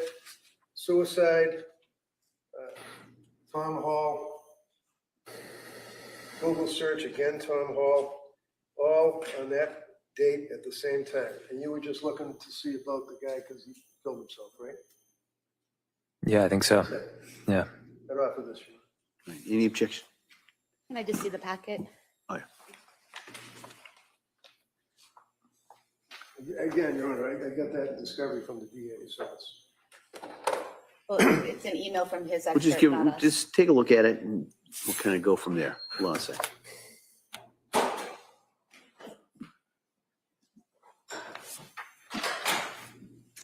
I didn't know this email. I'm on. If I had fingernail, I don't. I'm over here trying to design something too in the back, so you have to excuse me just a minute.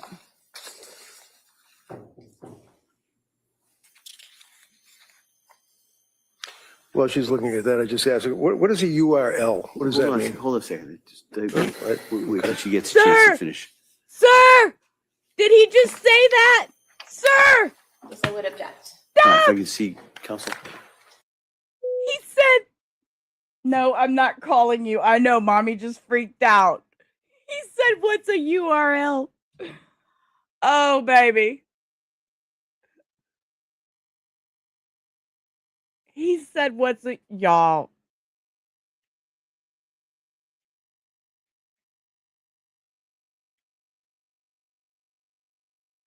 Don't make me lose my shit. Don't make me lose my shit. Hurry up, y'all. Come back. I can't believe he asked that. But just like, So, while Thanks, that's so I being marked got it. Exhibit E for ID, basically, that would at least refresh your memory, sir, that in fact, inadvertently, that you touched the Wikipedia thing for suicide, but it was for Tom Hall, the singer, right? Sounds like that was the case. Okay. Do you recall what medication Lindsay was put on by Dr. Tufts? She started with Zoloft. Now, counsel had asked you about whether or not Lindsay was on Zoloft or any SSRI antidepressant medication in the past. Do you remember that question? Yeah.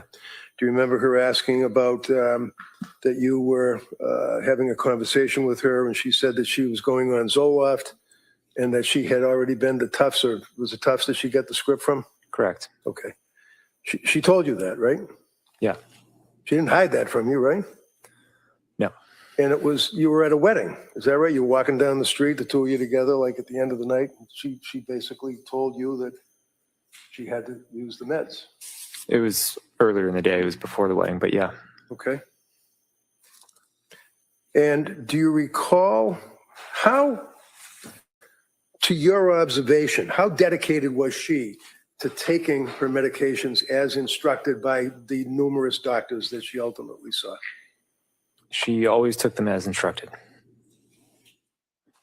Do you remember, did she in fact have a diary that she kept of the milligrams, the type of medication, the date that she took the medication, and what, if any, reactions that she had to it. Do you recall that? Yeah. And do you remember where that was kept? Did she keep it in any particular place? I think she kept it in the kitchen. In the kitchen. So I'm going to show you a photograph that the state police took in your house. Is this a fair and accurate depiction of your kitchen? Yeah. So that kind of shows a bunch of books that are in like a cabinet or something, right? Right. I'm going to show you this enlarged spine, if you will, of a book. I'm going to ask if you ever saw that before. I don't recall seeing this. Would you agree, sir, that this book is, in fact, the same book, the same coloring that was in the bunch of books in your kitchen? Yeah.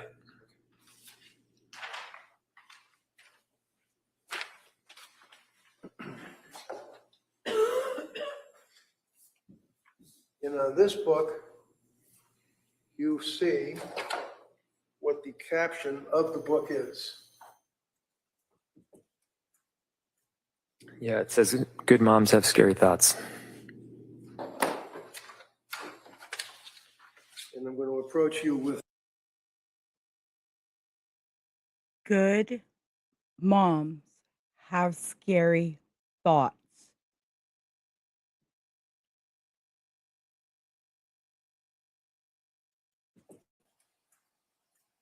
Yeah, it says, good moms have scary thoughts. and I'm going to approach you with this document, sir, which would be But see, she knew she wasn't right. She was seeking help. pages from the book, the cover of the book, and the inside of the book. Just, you've never seen that before, no? Don't recall seeing this.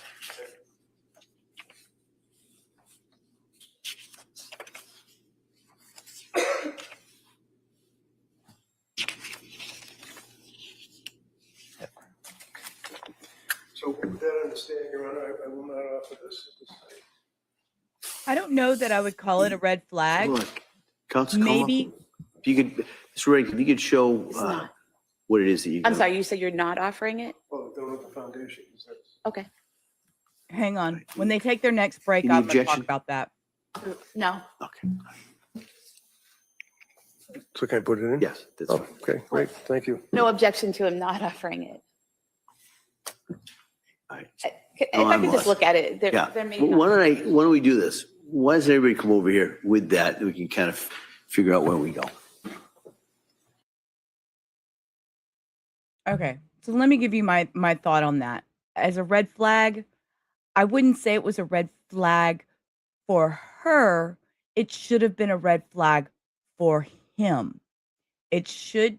This is all my opinion. Do your own research, your own thoughts. These are my opinions and my opinions only. This is my channel. These are things that I think, I feel. These are my emotions, my personal opinions.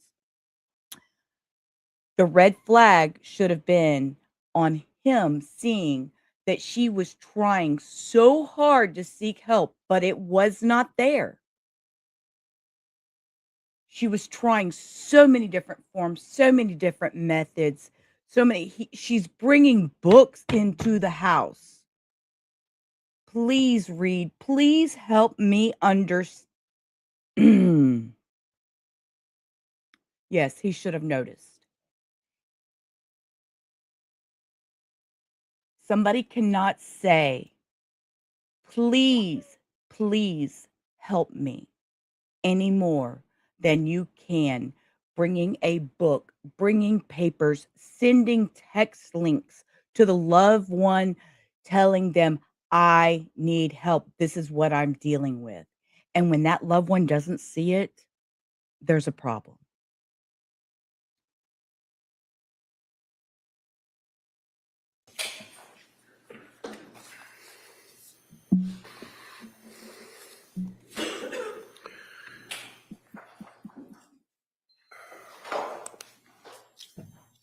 And I'm not asking anybody to feel the same way I feel.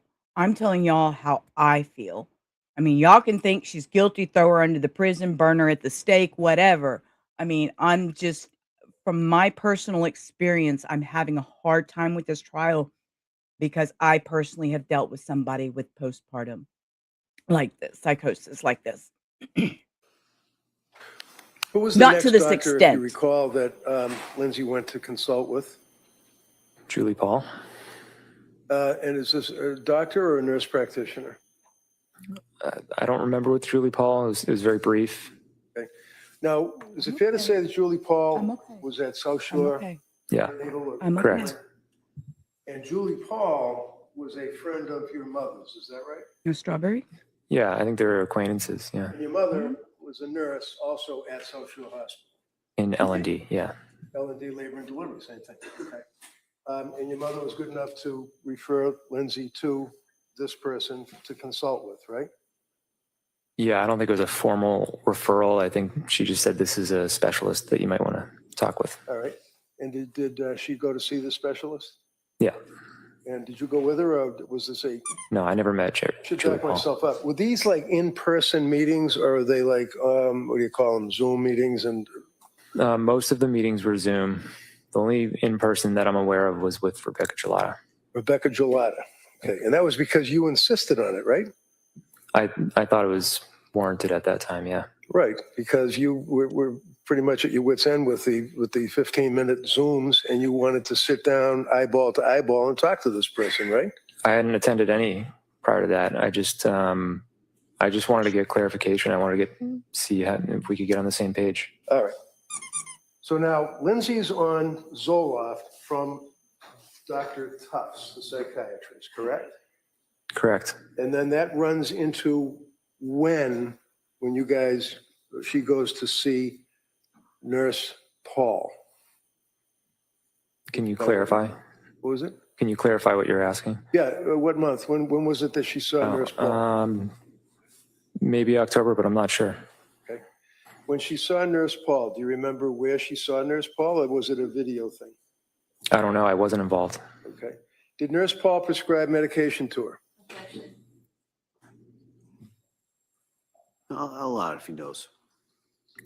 I don't know off the top of my head. All right. Or just one that would listen. Do you recall whether or not, to your opinion, that she had any reactions to the Zoloft that she had been placed on by Dr. Tufts? I don't know any observations that were made. Right, so it's not guesswork, it's observations, anything you saw and observed. Yeah, it seemed to align with her insomnia symptoms. Now, the insomnia, inability to sleep, was that a significant problem from your observations with her? Yeah, it was a huge problem. And when you say huge problem, was there one point when she was on medication from Tufts that in fact she had gone 48 hours, I think, without sleep? Yeah. And that was disturbing to her? Yeah, and it was just hard to function. And how about you? Was it disturbing to you? I just wanted her to get sleep and feel better. Now, during that period of time, she then went and saw the next doctor, a nurse practitioner, which we talked about, which would be nurse practitioner Paul at South Shore, right? Right. Now, after seeing nurse practitioner Paul, if you remember, or no, did you observe, did she seem to get better or did she seem to get worse? It would be hard to say. I think it was a week at most. So it's really hard to say in that short a time frame. Sure. And when you say a week at most, you mean that's like she was seeing nurse practitioner Paul for about a week? Yeah, and I mean, she may have only seen her once. It was very brief, and then she got reassigned somewhere. So. And the reason, if you know, that she got reassigned somewhere would be nurse practitioner Gelata, right? Right. Same practice, right? Right. And the reason was because Paul moved on to another job, right? Right. So Lindsay wasn't out doctor hunting. She was referred by the nurse practitioner that was referred to you guys by your mom because Paul was leaving, right? Yeah, she just switched doctors in the same practice. All right. Now she sees Dr. Gelata, right? Right. Did Dr. Gelata, to your knowledge, put her on medication? Yeah. And what was the medication, if you know? Mainly Seroquel and benzodiazepines, Ativan. Now, benzodiazepines, they're addictive, right? Apparently, Objection. I'll allow it. And a benzo would be, for example, Ativan, correct? correct. Now, Seroquel, she was placed on Seroquel as well. Is that correct? Right. And to your observation, again, you're not a doctor, what you saw of your wife, was she affected positively or negatively by the Seroquel that she was on? It appeared that she was affected very negatively, and she was reporting that that she was getting worse on the Seroquel. And do you know, did she report that to Dr. Gelada? Yeah. When she would consult with Dr. Gelada, prior to you actually going, do you know, were they all on video? If you know. I believe, yeah, they were all on Zoom. Okay. Do you have any opinion for the jury as to approximately how long these meetings on Zoom would be with the nurse practitioner? Probably around 20 minutes. At some point, do you recall that you went with Lindsay to see Dr. Gelada? Is that right? Yes. And do you remember, if you remember, when that was? Early December. In early December of 2022, can you tell the jury from your observations, how did Lindsay appear? How was she acting? How was she faring? She was extremely sleep deprived and just highly anxious. Was there a number of occasions that you would actually see her on the sofa, rocking back and forth with her head under a pillow? Yeah.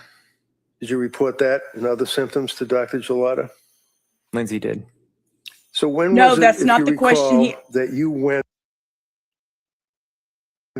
and saw Dr. Gelada with your wife, person to person? When was it? Yep. Early December. I think it was December 6th. And do you remember, you have a pretty good memory about this, do you remember what medication she was prescribed by Gelada? Coming out of that meeting. Yep. Yeah, she increased the Seroquel significantly, and then she prescribed her Valium to help taper off of the benzos.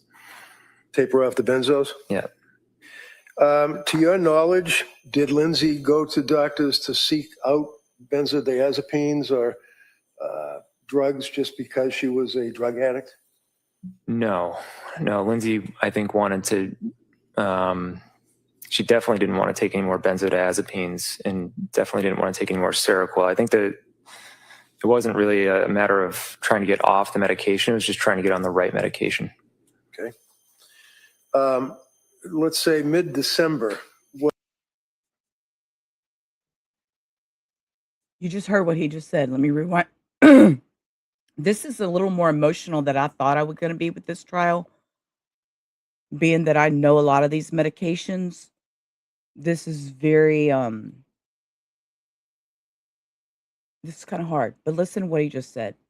It wasn't really a matter of trying to get off the medication; it was just trying to get on the right medication. Okay. Let's say mid-December. What observations, if any, heading up towards Christmas, did you guys endure? She seemed to get worse. The Seroquel was increased to 400 milligrams. 400? Yeah. And, By Dr. Gelada? Yeah. And the idea behind that was it would help with sleep, but she didn't get better. She got worse. Do you recall that at one point she went to a place called Women's and Infants Yeah. in Rhode Island? Right. Women and Infants Center for Women's Behavioral Health. Do you recall that? Right.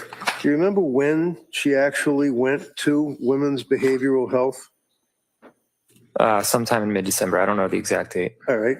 So if I suggest to you, sir, that I have certified copies of the Women and Infants medical records indicating that on December 20th of 2022, that was the day that you dropped her off at Women. Does that refresh your memory? Yeah.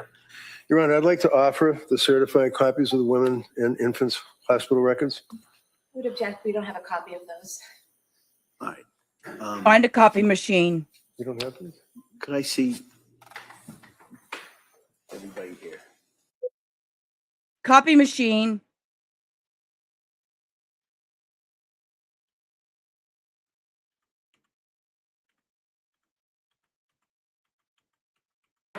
So, Mr. Clancy, do you remember that day, December 20th of 2022, that she Yeah. went to that place? How did she get there? I drove her. And do you remember dropping her off? Yeah. Do you remember what her state of mind was to go there? Was she scared? Was she happy? Was she? I think she was scared. Do you remember what you did that day? I took Dawson skiing. And where did you go skiing? Wachusett. At some point in the afternoon, did you receive a phone call? Yeah. Was it from Lindsay? Yeah. And as a result of the phone call, what did you do? She said that you need to come pick me up, and the doctors here want to talk to you, have you come in and talk for a bit. Okay. Did you go and talk to him? Yeah. Do you remember who you talked to? I don't remember their names. Do you remember the conversation? Did you describe or indicate what her symptoms were at that point in December 20th of 2022? Yeah, the conversation was they didn't. Objection. Yes. All right. Sustained at this time. Did the people at Women's and Infants Facility in Rhode Island prescribe any medication to your knowledge? I don't think so. They provide any counseling or anything? I think they tried to, but they felt that it wasn't the right fit for Lindsay. Do you recall that in fact it was because of the drugs? They weren't sure what symptomology would be because of the drugs? Objection. Sustained. Do you recall whether or not the people at Women and Infants in Rhode Island reached out to Dr. Gelada? Objection. I don't think so. Well, if he knows. I don't think they did, no. And was it one day or half a day that she went to Women and Infants in Rhode Island? It was a half a day. Half a day. So after you pick her up, you bring her home, it's now you and the kids and Lindsay, and it's days before Christmas, right? Yeah, and her parents were there. Why were her parents there? They were visiting, trying to help out, and I took Dawson to Wachusett, so they stayed home with Cora and Callan. Now, during that time frame in December of 22, maybe a little bit before, maybe after Thanksgiving, did your mom and dad and Lindsay's parents come to your house and try to help out with the kids? Yeah, I think it was separately though. Yeah, of course it would be separate. I mean, what would they do? Just be there, help out, play with them, to get takeout, play Scrabble. Did Lindsay's mother and father actually stay there and sleep in the basement for They did, yeah. time? Were you aware personally, let me back up, you and Lindsay as husband and wife would in effect sleep in the same bedroom, is that correct? Yeah. There was an occasion though that she said to you about you go downstairs and then I think she ended up downstairs. Yeah, for the purposes of her getting better sleep. And for her purposes of getting better sleep, were you aware that on one occasion she used a gummy, a sleep aid gummy? Did you know that? I don't recall that, but we did have them in the house. Okay. Now, to your knowledge, was Lindsay a person that liked to smoke the weed and use the CBDs oils and all that stuff, or did she not imbibe in I that? don't know. She didn't smoke. So you had these gummies in the house, sleep aid, right? I mean, some people might call them a sleep aid. Okay. Heading into the holidays of 22, do you recall where you spent Christmas? I think it was at our house. We celebrated Cora's birthday. And then I think we actually went down to Wallingford, Connecticut to be with her parents after. Her parents? Yeah. Okay. And then heading into January of 23. Who did she then see for doctors or nurse practitioners, if you know? After she got back from McLean, Yes. she switched back to Jennifer Tufts. Now, before she switches back to Tufts in January, on New Year's of 2022, 2023, you guys drive to Boston, go to MGH. I think that was going more towards like a melatonin type. And ultimately, she turns herself into McLean Hospital, right? Right. Now, McLean Hospital is basically a locked ward facility, correct? Correct. Was she allowed to just wander around and leave the place whenever she wanted? She couldn't leave, but Couldn't leave. inside she could go to different areas. Can you tell the jury what her state of mind was as she went to McLean Hospital with her husband on New Year's 23 at that point? She was scared. She didn't want to go, but I think it was the second time we went to the ER, and I said, "You have to go." Now at McLean Hospital, I know you visited with her. Is that correct? Yeah. District Attorney asked you yesterday about the excellent care that she was provided with all these counselors and therapists, and you indicated that it was How your many understanding bottles that you she want? was I got to playing with sit in clay here, case one. and coloring, right? Right. Can you describe for the jury what McLean was like to you as a husband visiting his wife? Baby, In other words, fine. with their doctors, with their I'm nurses, fine, with the baby. people in the hallways? I'm fine. What I saw was it looked like mainly nurses. It was the tail end of COVID, so they're mostly behind this plastic covered area, and it could have been just the time of day that I visited, but people were hanging around, watching TV, playing with clay.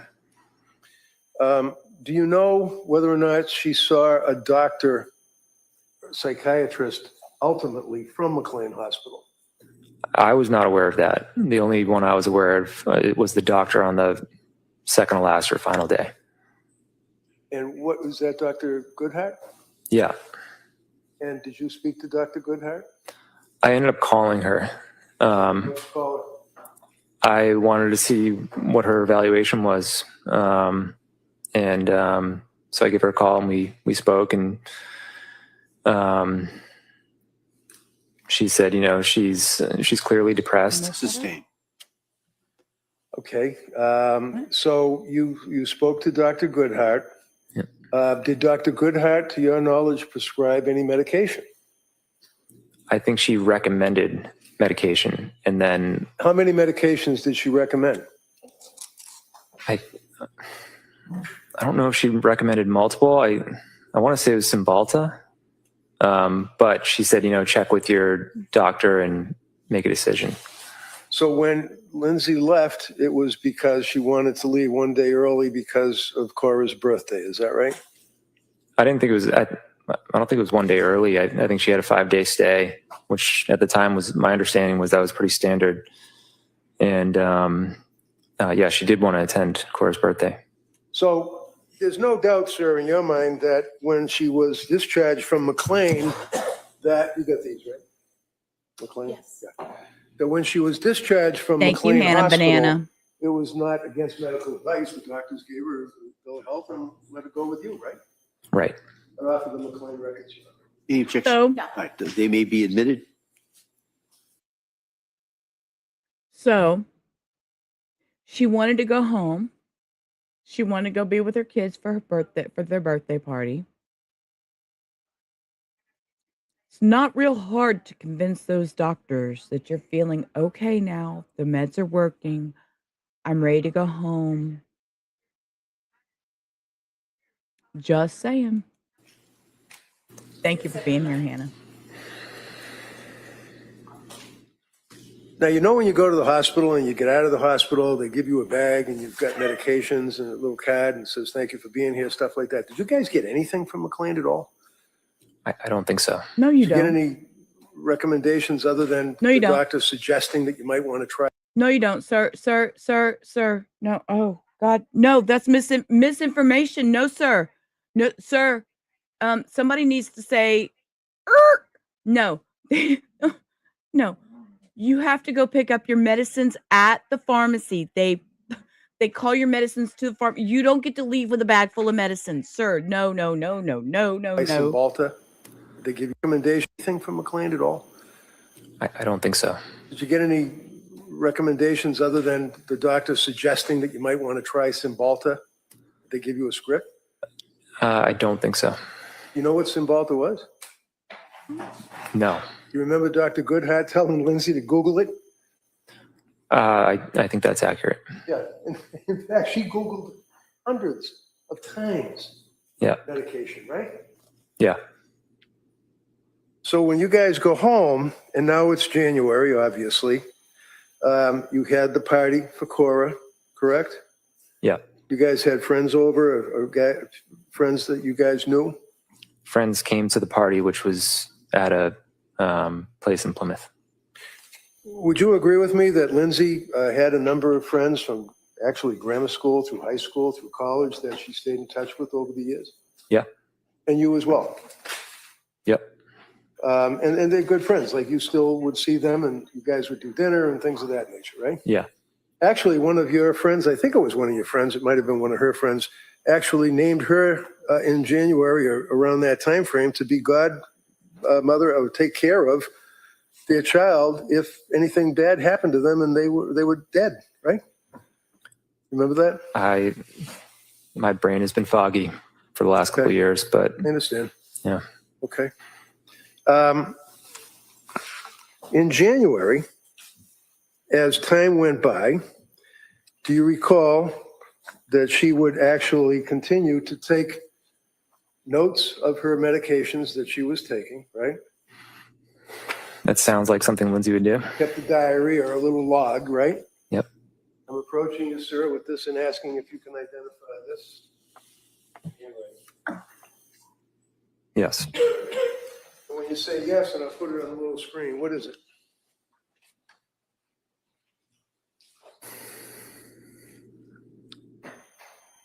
It's the dosage of medication that she took and how she's feeling. So this is kind of like a little medical diary that she was keeping. Yeah. For example, here you see on that 5 milligrams Valium, 200 Seroquel, slept well, horrible thoughts in the morning, right? Yeah. And did she at some point, I think the DA had asked you, I'm going to offer this, Your Honor, if I may. Any objection? No. That may be admitted. Thank you.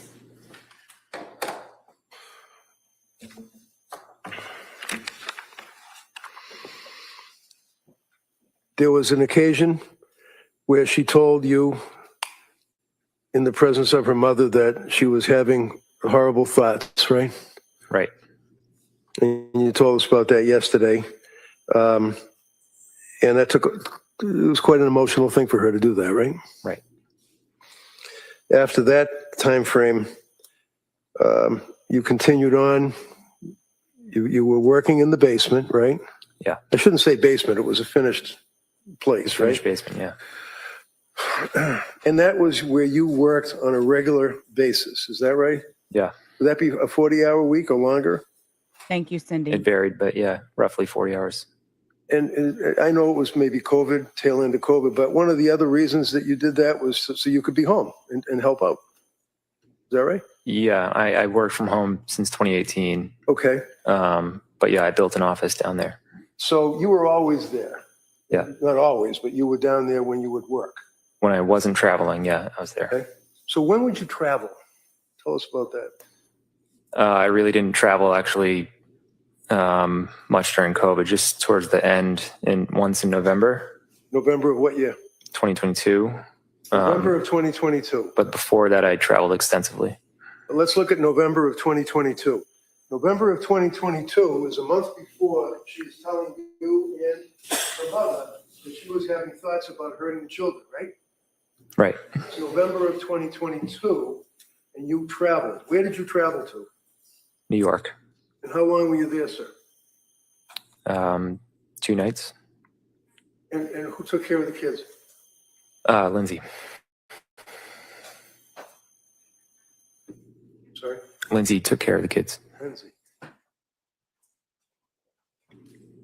So for 2 days, 2 nights, a month and a week. No.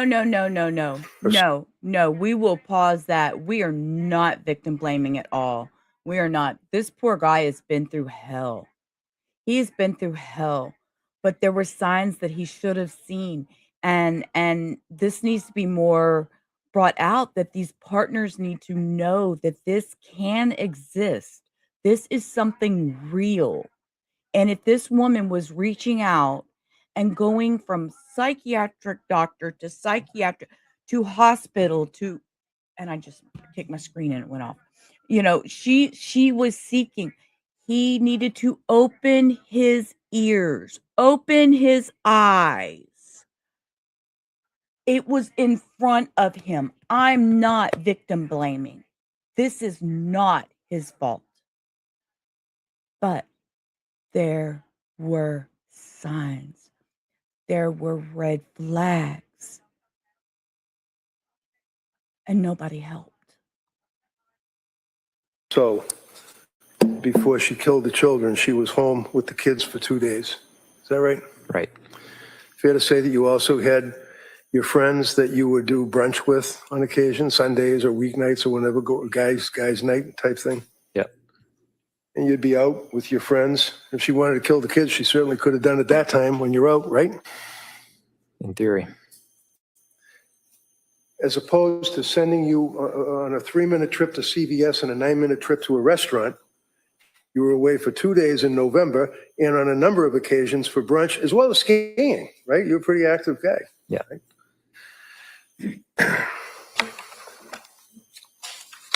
I'm going to approach you, sir, and another one of the books that was in the kitchen cabinet, I believe.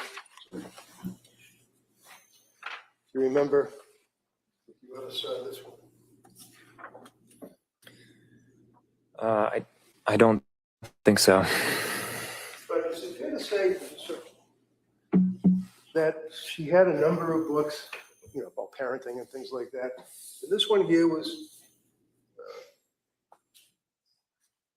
pregnancy and postpartum anxiety workbook.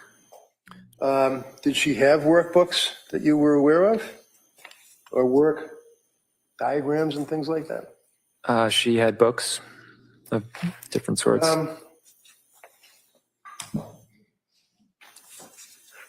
So you can't identify this as being in the kitchen, right? I don't recall seeing that book. No. Memoir Yeah. anxiety? Sure.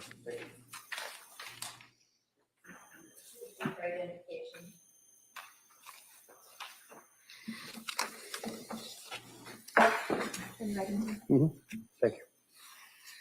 By the way, I'll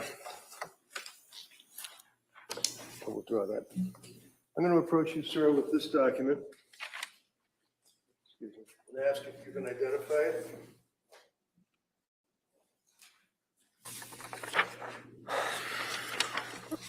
It says postpartum depression and anxiety patient information sheet. And if you go towards the end there, does it appear to be her writing in it?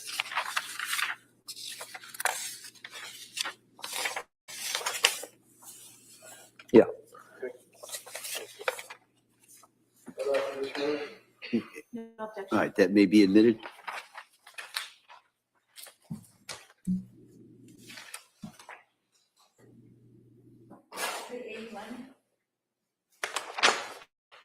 You know, that's a good question.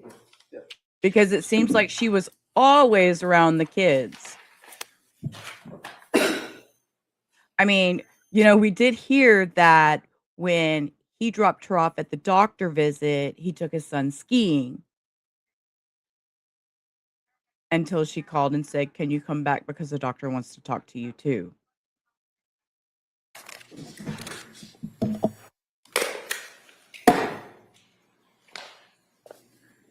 Now, sir, looking at this item, it's got a bunch of flowers on the front.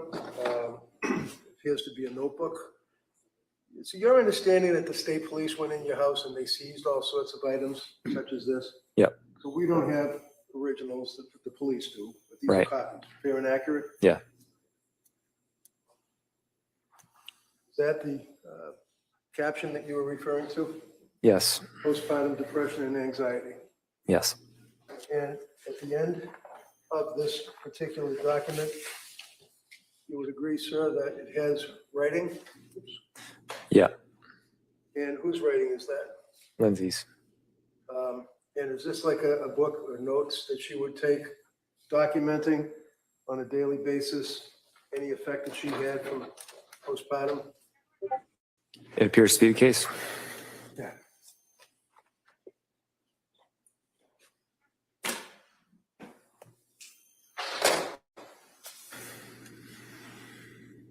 Yeah, but she didn't go back after the littlest one was born. She didn't go back to work after that.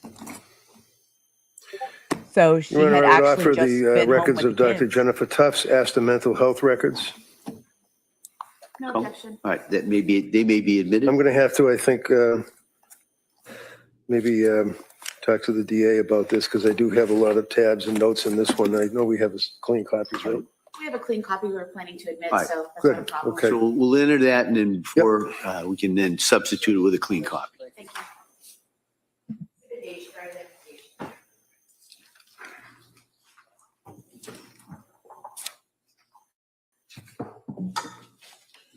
John, can I see the exhibit for the? Oh.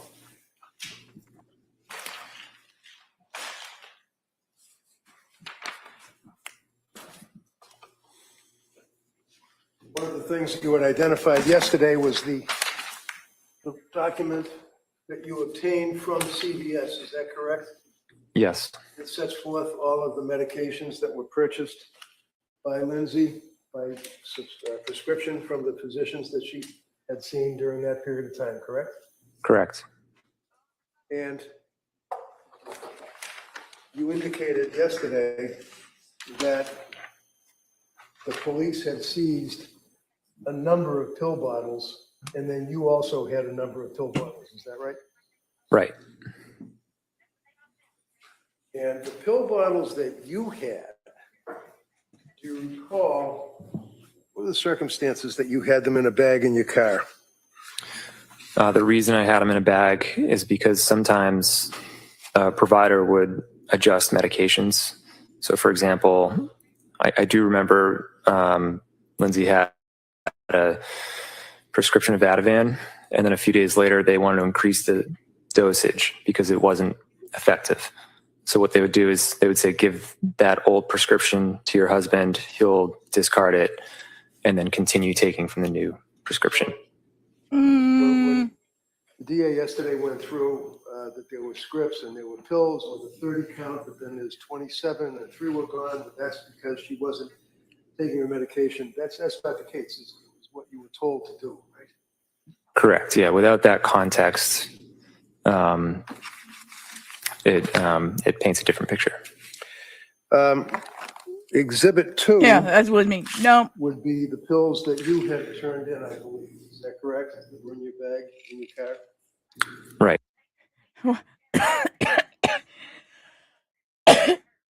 it was like, wait, that's not the wrong, here it is.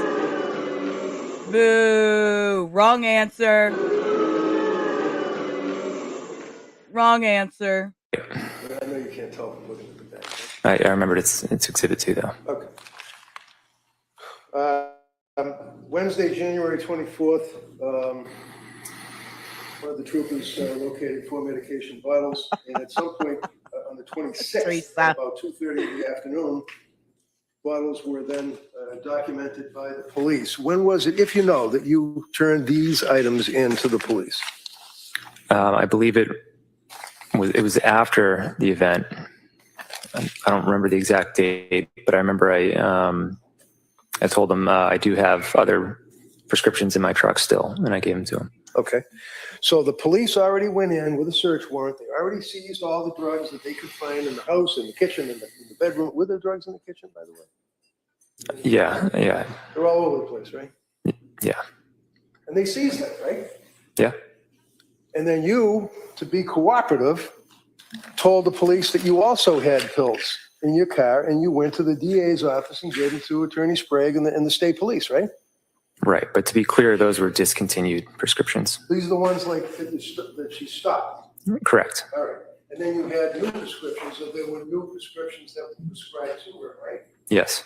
Now, when I met with you in the house, long after the state police had gone and finished their search, Yep. you recall that we went up to the bedroom and I removed this from the nightstand right next to the bed. Yeah. Can you tell us what that is? What is this? Is it a drawer, obviously? That's the drawer that goes into the nightstand. And inside the drawer, sir, do you recall that there were a number of items that, I see, trazodone. Lindsay Yeah. Clancy. There is 12 women and 6 men. So whether, they'll be chosen for, the actual jury. This is the pool is 12 women and 6 men. I'm gonna back him up just a second. That there were a number of items that, Turn him up just a touch. I see, trazodone. Lindsay Clancy Trazodone. prescribed on January 5, 23. Creatinine, January. Creatinine, 100 milligrams, prescribed for Lindsay Clancy, December 21st. Cetraline. He said cetraline. Lorazepam. Lorazepam. Too, right? Yeah. Because these are what she shot down with that lemonade or water or whatever was in the cup that she ground up these pills, right? Lamotrigine, Lamotrigine. prescribed to Lindsay Clancy, December 16th, 22.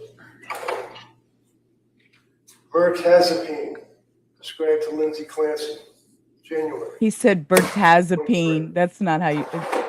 Those are in this drawer, and they were all empty, right? Right. You observed that, right? There's something else that was in the drawer. Do you recognize that? Yeah. What is it? It's her Apple Watch. Her Apple Watch. This is the Apple Watch that apparently the police used to go up the stairs, downstairs, heart rate, things of that nature, right? Yep. They never even seized it, did they? They left it in the drawer, right? Apparently. So, Oh, sir. Something about an Apple Watch and the police left it in the drawer. Wait, what? And he slapped it down there. Slow down, sir. here's heart rate, things of that nature, right? Yep. They never even seized it, did they? They left it in the drawer, right? Apparently.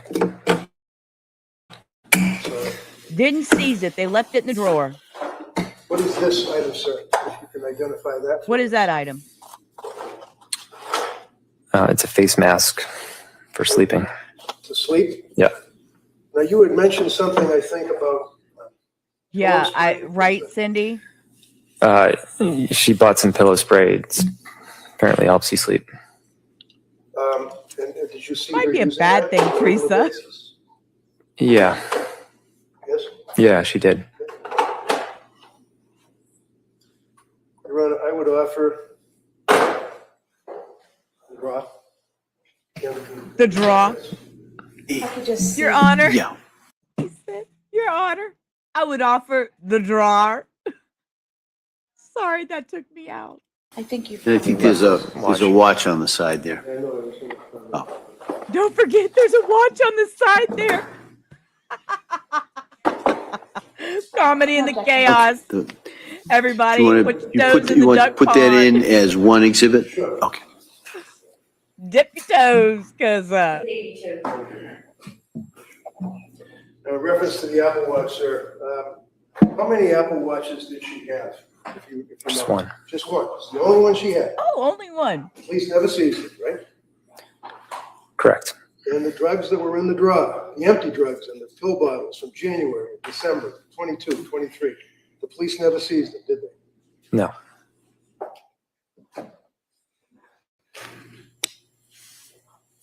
I'm showing you an item, sir.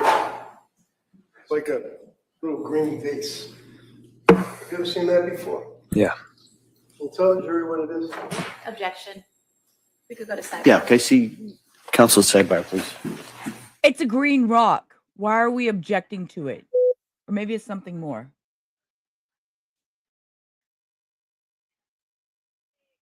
Hold up.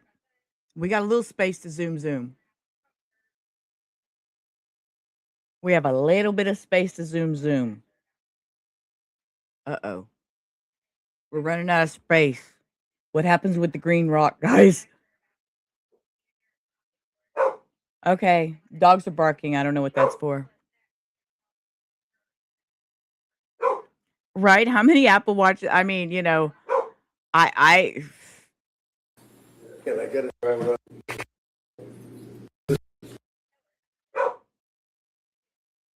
Advised by. okay. Aromatherapy. You think it's yeah? It might be a little aromatherapy thing. That's what it is. Yes. To your right. knowledge, sir, was she advised by nurse practitioner Tufts to keep a nighttime dump diary of all of her thoughts and write them down so that she had something that she could refer to? Not that I'm aware of. You ever see her writing notes in the diary or like a thing with dates on it, November 23rd, for example, things of that nature? I knew she kept notes, but I didn't see her doing it. I'm going to show you this document. I asked, that appears to be her handwriting. Yeah.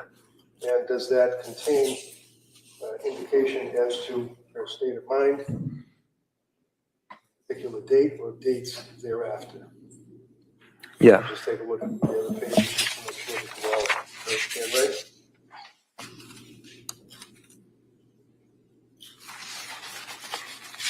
Yeah. You want to write it down for this? Como? Can I see it, please? Yeah. And I got it from the state police, so let's assume you guys have it. No objection. Okay, that may be admitted.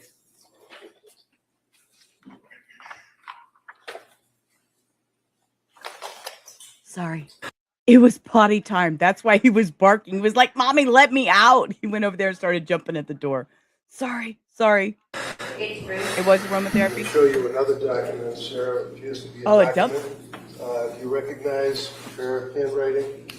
That document with dates, September 29th, for example. Wait, I didn't hear that. I'm gonna rewind because I had to go let the dogs out.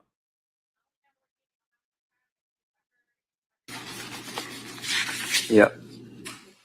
You want to write it down for this? Como? Can I see it, please? Yeah. And I got it from the state police, so let's assume you guys have it. No objection. Okay, that may be admitted.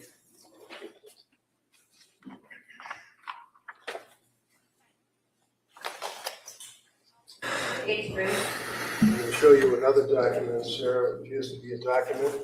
Do you recognize her handwriting? That document with dates, September 29th, for example, 22. Thank you, Cindy. Yes. And does that appear to be, can you tell us what that appears to be, sir, if you know? Looks like a schedule for Callan. And the schedule for Callan, that would be, what, like when he's eating or sleeping or something like that?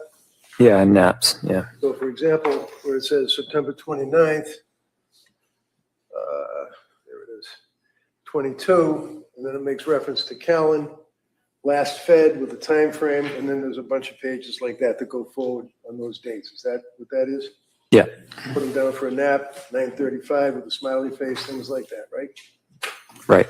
Is this typical for Lindsay that she would document these things as a new mother? Yeah. Was she being controlling, in your opinion, of her child and of you by doing this schedule? No, I found it helpful. Good. Good Any answer. objection? No All objection. right, that may be admitted. One of the things, sir, that the district attorney had asked you about is the exhibits of the, I think it was the window in the bedroom. You said it was 20 feet drop to the ground. Right. Is that right? This is a photograph of the same one you already introduced, but I just don't know where it is. So this is the photograph of the house. You can identify that, right? Yeah, that's the living room window. Okay. And the window that you're talking about that's 20 feet up would be on the very top of that picture, correct? Correct.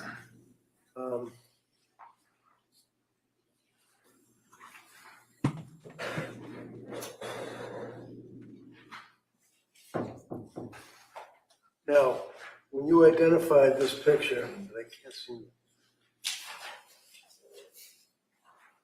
You see that there's some kind of an orange ball, appears to be an orange ball underneath the sill Yeah. to the left. It appears to be red marks or red spots, like possibly blood above it. Yep. Can you tell the jurors what that little orange ball is? Yeah, we had a woodpecker who would peck at the house and create holes. That's why I repaired some of the other sections too. And I took some foam and filled the hole.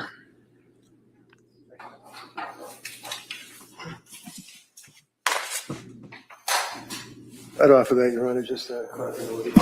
No objection. That may be admitted. And I'd also, if I may, just the top. Sorry, I had to let the section, dogs back in. I believe is also, see where it looks 100 degrees heat. Lola was like, 5 minutes, Mom. That's enough. You need to let me back in the house. like fingerprints or blood on the edge of the window on the second floor. You see that? That's from the house? Yeah. Trigger warning. Yeah. Okay, I'm talking about the Hornet thing right here. And then this is, I see on this top here. Bye, okay. Teresa. So you Thanks for see on being the here. top of this window here. It's not a very good picture. Underneath the Hornet thing, you see it, but in the exhibit, you can see there's like blood drops or blood smears there. Yeah. That's see it. the first floor window that's directly underneath the second floor window, right? Right. Okay. I'd offer these, Your Honor. Any objection? No. They may be admitted.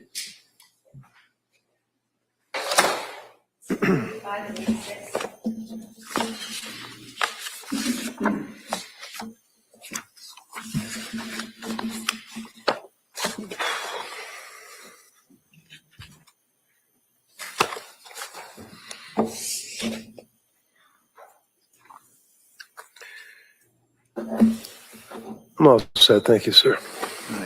Commonwealth, redirect? Yes, Your Honor, thank you.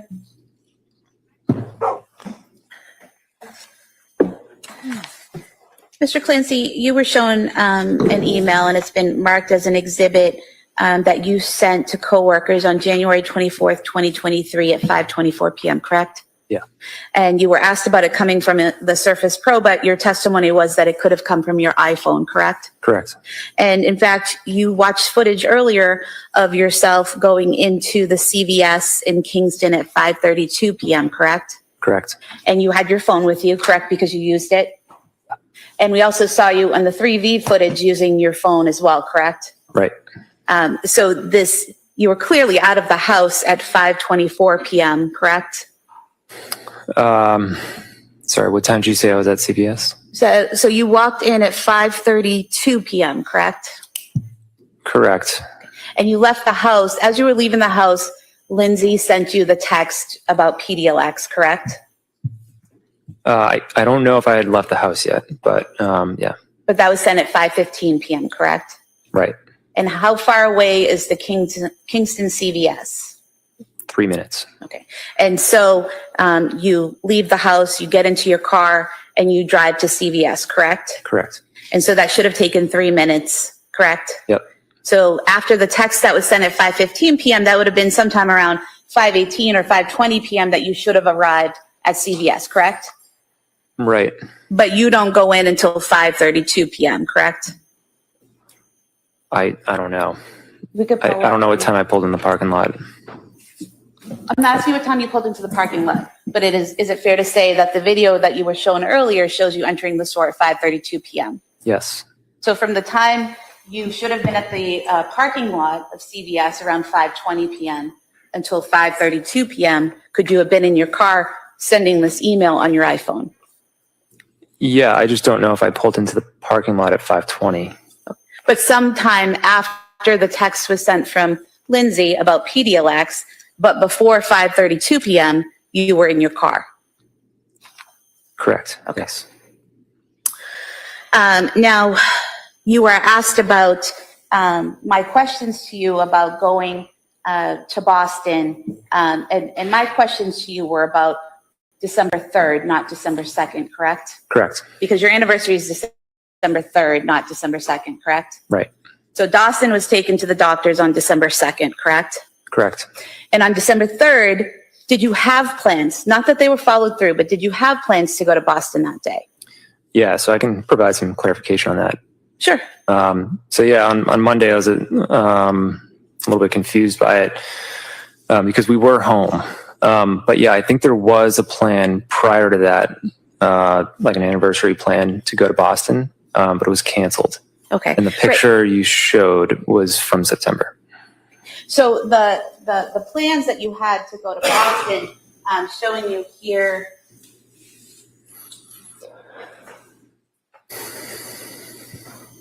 Some text messages between yourself and Lindsay.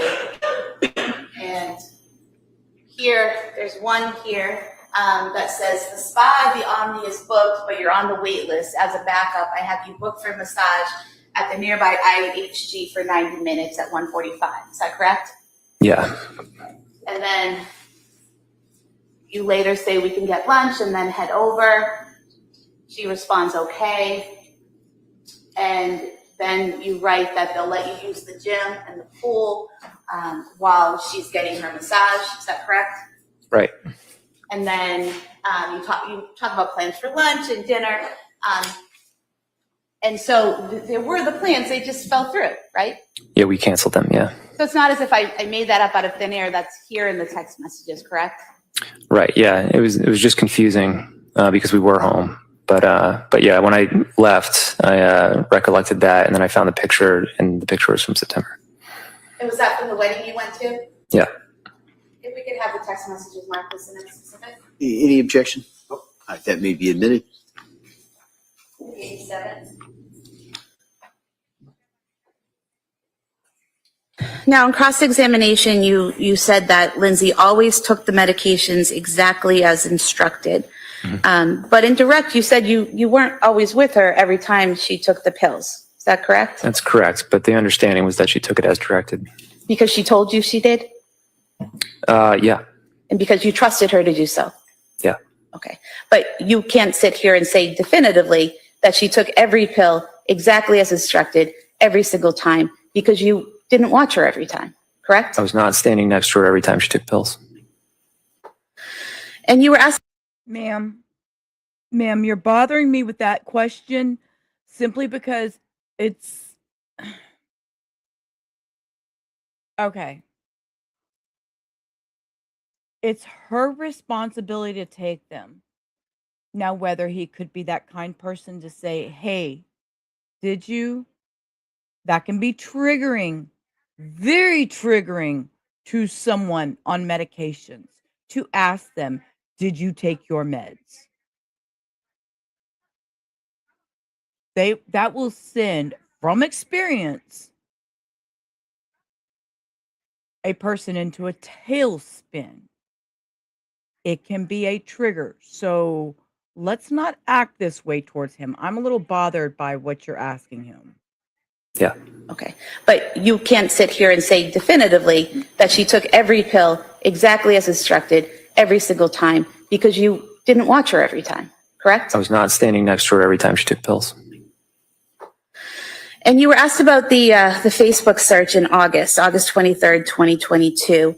And you were asked about being on the Surface Pro and looking up the country singer who had killed himself. Is that right? Right. Okay. So I think that what you said when you were asked by defense counsel about whether or not you accidentally went to this site on methods of suicide, you said that could be likely, that might have happened. You're not sure, correct? It's so subtle that I don't remember specifically, but I do remember listening to Tom T. Hall. How often did you listen to him? It was like for a week. Okay. And so were you aware that on 8/23, August 23rd, 2022, at 9:40 a.m., someone signed into Lindsay's Facebook account on the Surface Pro? No. And then at 9:43 p.m. is when the Tom Hall site was accessed. Do you recall that? Yeah. And at 9:45 a.m. is when a person, not just hit a link by accident, but actually had to click on a link to go to suicide methods. Are you aware of that? No. Okay. Is there any reason why you would have been going in and logging on to Lindsay's Facebook account while going on Wikipedia and looking at suicide methods all in that same 5 minutes? I didn't log into Lindsay's Facebook ever. It's very possible that I looked at Tom Hall's Wikipedia page, but At some point? yeah. Do you remember spending 3 minutes on the methods of suicide site, scrolling through and reading the methods of suicide site for 3 minutes? No, I don't remember something I did for 3 minutes almost 4 years ago. Do you remember being on that site, the methods of suicide, and clicking on a link to a bridge in Australia that people use to commit suicide? No. No. So in this 5 minutes or so where someone's using the Surface Pro, using Lindsay's Facebook while doing that, and then clicking on these links you don't remember, you think it might have been you? I have no idea. Now, you talked about Lindsay's stay at McLean Hospital. You said that it was a locked ward. She had to stay there. Is that correct? Correct. But it was a voluntary commitment, wasn't it? That doesn't make Yeah. Ma'am, a volunteer, ma'am. Okay, lower it, Sheila. Even in a voluntary commitment, it's still a locked ward. Don't act stupid or new to this. You didn't file any, that it was a locked ward. She had to stay there. Is that correct? Correct. But it was a voluntary commitment, wasn't it? Yeah. You didn't file any legal paperwork to have her committed, correct? Correct. There was no court order making her stay there, correct? Correct. So if she wanted to leave and expressed to the doctors that she wanted to leave, and they didn't believe she was a danger to herself or others, she could leave, correct? It's not To be honest, I don't know. Okay. Oh, God. Now, you stated on direct examination that you visited her 2 times during the time that she was there at McLean, right? At least twice, yeah. And you said those were in the evening hours, is that correct?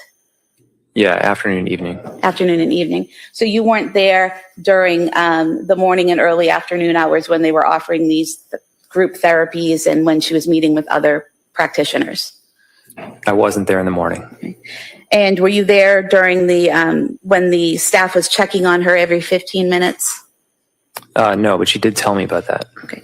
And were you aware that she was evaluated several times and at first she had to stay on the unit, but then eventually based on what she was telling them, she was allowed to go on the grounds with staff?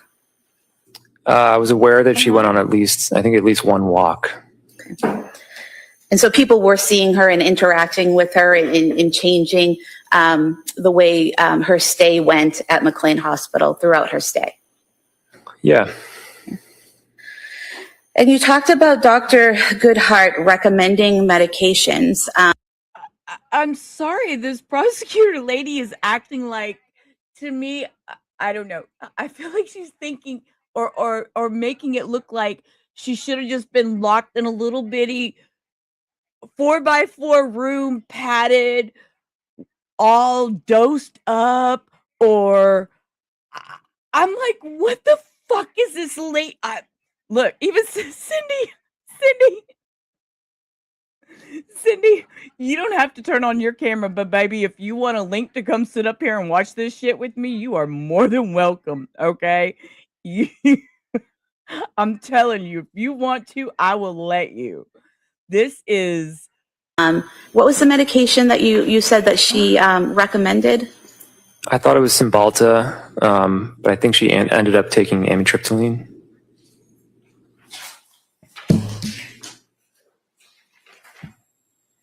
So looking here at the CVS records that you provided,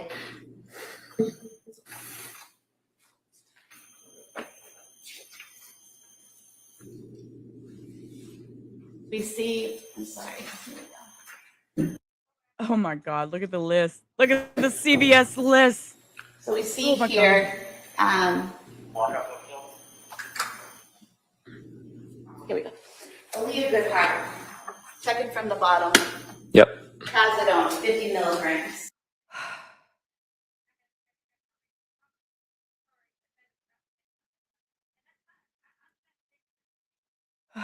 I know.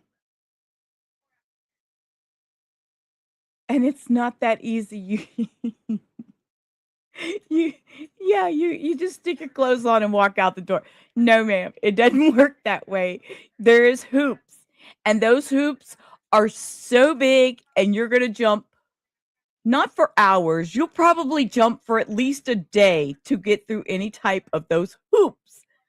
And look at this medication list, and let me explain. And looking at this medication list, I'm gonna give y'all just some. You see these 25 milligrams? Okay.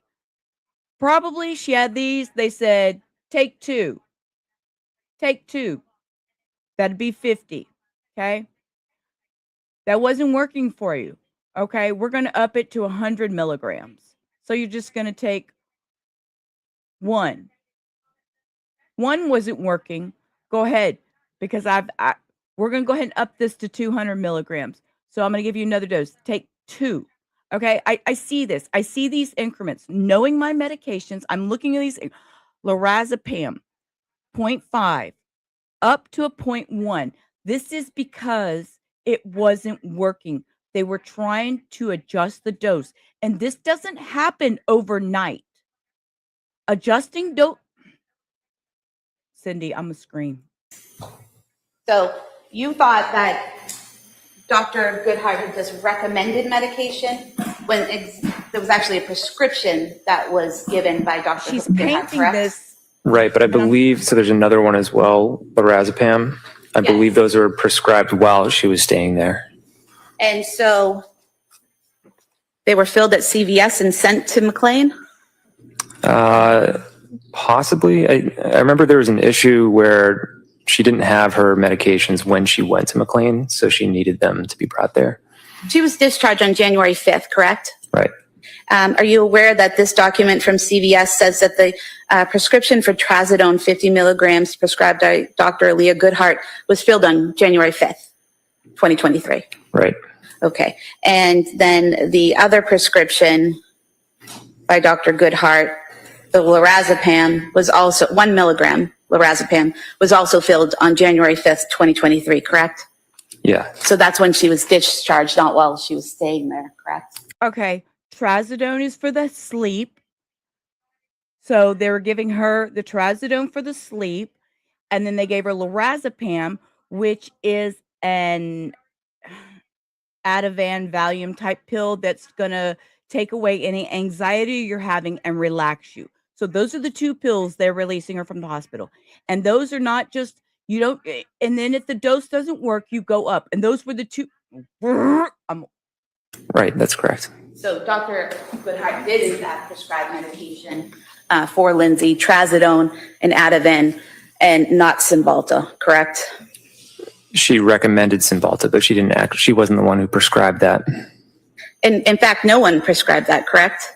Because it ended up switching to amitriptyline. And the amitriptyline was prescribed by Dr. Jennifer Tufts, correct? Right. And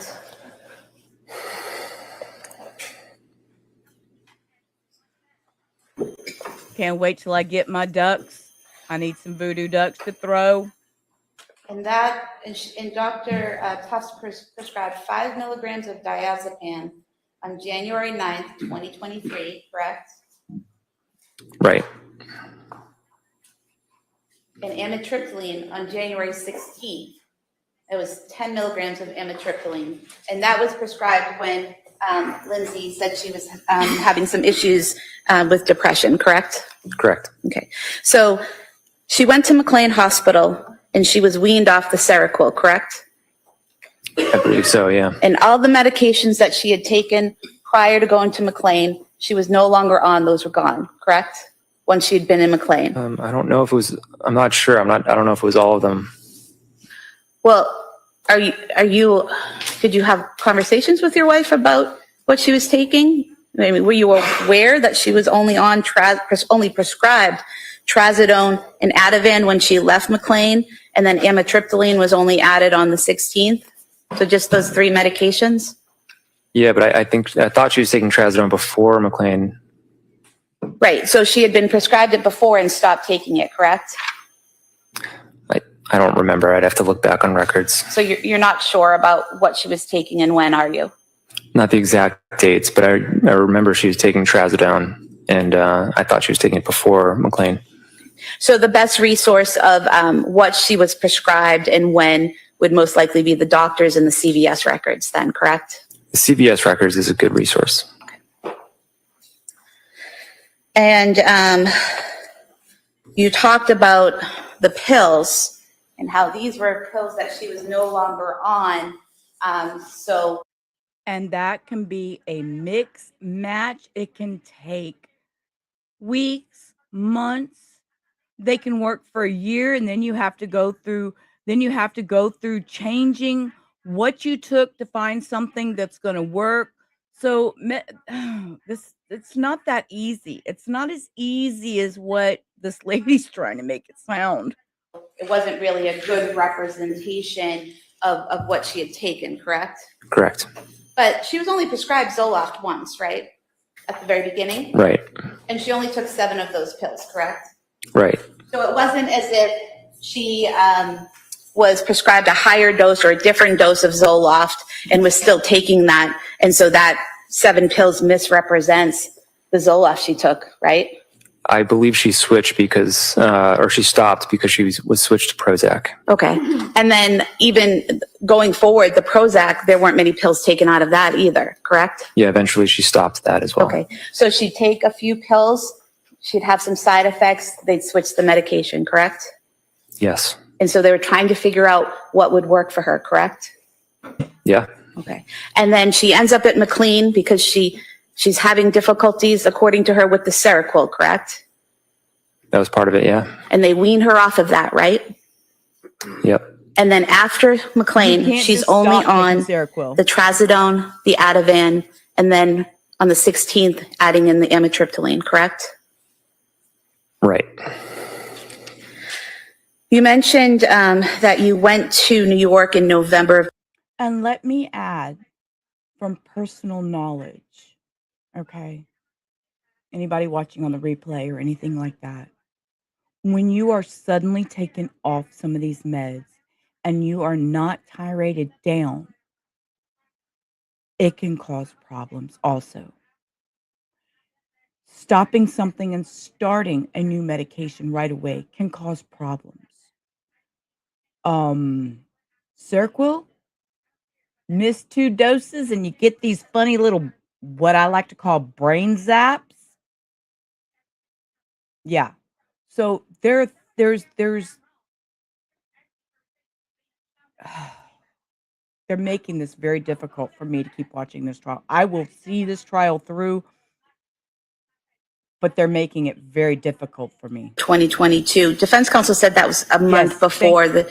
Thank you, Cindy, for saying that, because I think I'm having problem. I'm truly resentful of this prosecutor for muddying the waters that are already complex enough without adding her inaccurate and misleading information. I'm having a problem with that. From my factual knowledge of what I personally know, I personally felt, I've personally dealt with, this is a lot of misleading, in my opinion, from my experience. The Not children happy. were killed, but that's actually 2 months before they were killed, correct? It was, it was about a little more than 2 months. And she hadn't been on the Seroquel yet, right? I don't know exactly when she started the Seroquel. Would December sound right? Yeah, or end of November, yeah. And so when you took your trip to New York, she was having some issues, but Exactly. she was doing okay, wasn't she? She was doing much better than she was in December. Okay. And did you also take another trip with Cora in November? Yeah, so I did the trip to New York, and as soon as I got back, went to bed, and then the next morning left with Cora. And was that November 4th through the 7th to San Francisco? Yeah. And who was taking care of Dawson and Callan while you were in San Francisco with Cora? Lindsay. And so during your trip to New York, So Lindsay and then never got a immediately break. after your trip to San Francisco with Cora, were there any issues or any Let me pause that to say Lindsay never got a break unless she was in a mental hospital seeking help. That was the only time she was getting a break from these kids. Doesn't seem like any. problems, or did anything happen while okay, Mom. Lindsay was caring for those kids? Nothing bad happened. She was, Mom's like, I would say her anxiety and depression was starting to tick up, but yeah, obviously nothing bad happened. Okay. And it's your testimony that things started to get worse in December. Right. Is that correct? Correct. Exactly. But it was also your testimony that after the stay at McLean, things got better, wasn't Yeah. it? And she steadily progressed throughout January, getting better, right? Definitely, yeah. And on January 24th, 2023, you testified that that was one of her best days. Yeah. You were asked about the Apple Watch. The police didn't collect the Apple Watch, right? They did collect her phone, correct? You identified it earlier, right? Correct, yeah. And her Apple Watch was linked to her phone, was it not? It probably was, yeah. You were also asked about the drop from the second floor window. Were you aware that the measurement from the windowsill to the ground was actually 12 feet? I've never measured it, but yeah, I believe what you're saying. And 12 feet is 12 feet. I'm not jumping out of 12 feet unless I'm killing myself. I mean, I'm sorry. Exhibits You know, from Defense Counsel. Don't act like that's stupid. It's the I mean, I guess unless you're running because you committed a crime and you need to jump out the window and keep running, or your Exhibit boyfriend caught 84, you with somebody and you this need to was jump out the the, window. I mean, I'm not just going to jump out of a the second packet story here window. I don't that care if it's Defense 12 Counsel was feet going through or with 20 you, feet. where you said this is Lindsay writing Callan's schedule. Is that right? Not Right. But this was also Lindsay I'm going to hurt sending myself jumping notes 1 back foot and southern. forth between herself and Elaine. Is that correct? Possibly. And there's different writing here, correct? You want to look at it. Yeah. For example, this first page after the cover, we have writing here that you said was Lindsay's, correct? It looks like it, yeah. And then down here, there's a note that's in different handwriting, correct? Yeah, I would say so. Okay. So were you aware that Lindsay was using this notebook to communicate back and forth with the nanny about Callan's care? She had different notebooks. She always had a notebook that she would leave for the babysitter or for me. And so, for example, on Tuesday, September 4th, she wrote, last fed at 6 a.m., give him a bottle whenever he wakes up. He likes it very warm.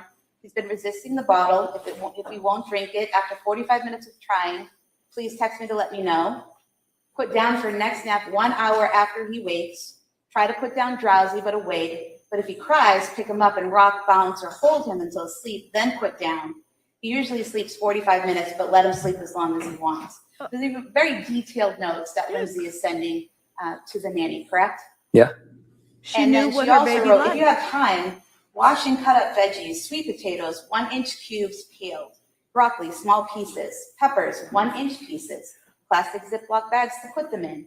Next bottle 2.5 hours after the first bottle, correct? I believe what you're reading, yeah. So very particular about what she wanted the nanny to do, how she wanted her to do it, and when to feed Callan, when to put him down for a nap, all of those things. Very particular, correct? Sounds like it, yeah.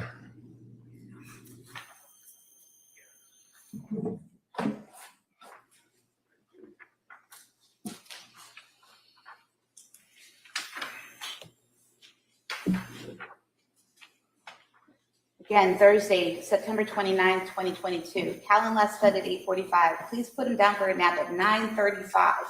We will be home from gymnastics at 11:45. Clean clothes and dryer if you get to it. So again, very specific times for putting him down and when to get up and asking her to do additional work like laundry and things like that, correct? Yeah.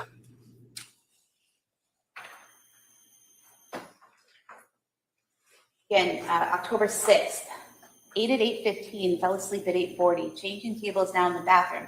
If he wakes before 9:40, give him 15 minutes to settle himself back to sleep. I'm hoping he will sleep till 10:15. If he is still asleep at 10:40, wake him.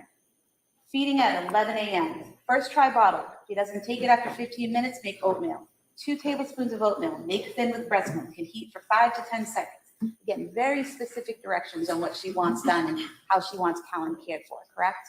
Yeah. And throughout this notebook, it's more of the same, correct? Or have you even seen that? I haven't seen it. Yeah.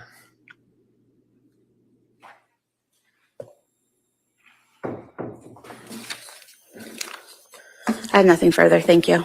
So which nanny was that? That would have been Elaine Rossi. And Elaine Rossi, how long was she the nanny for you guys? A month or two. Yeah, probably 2 months. And then she just needed more hours and moved on, and Lindsay was home, so. Yeah, I think she preferred more hours. We couldn't really give it to her, and Lindsay was home anyways. So. And as far as Lindsay the was home records are anyways. concerned, it's fair to say that She'll Lindsay, take as a care of concerned mother, everything. would give instructions to people that would be taking care of her infant. Yeah, I would have done the same. A lot of discussion about these prescriptions and scripts from the different doctors, and one of the things you referenced was that you believe that she was on Yes. trazodone. And if I suggest to you that there was a Dr.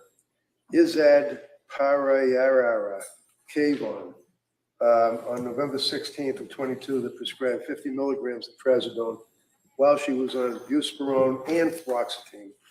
Does that refresh your memory that in November she was prescribed 50 grams of trazodone? Yeah, I remember trazodone being like a part of the medication plan for a while. And one of the things that you did, as we talked about, is you went to CVS and you got a list of all the drugs, right? Right. And if I suggest to you, sir, that this is just an easy reference with different colors for different doctors of exactly what the CVS provided, does that appear to be fair and accurate of the scripts that were provided? Yeah. Can I see which one that is, please?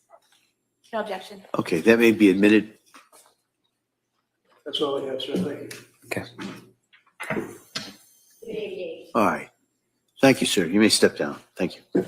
Counsel, could I see you?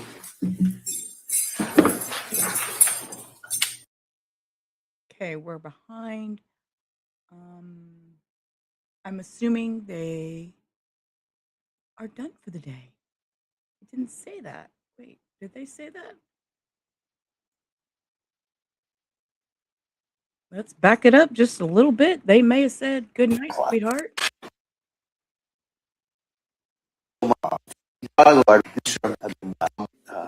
Okay, here we go. For everyone, so we're going to excuse you till tomorrow morning. The hope is we'll start about 9. And kind of the same thing. We'll go to hopefully about 11, take a break at 11. We'll have a break from 1 to 2, and we'll go into the afternoon around 3 or 4. All right.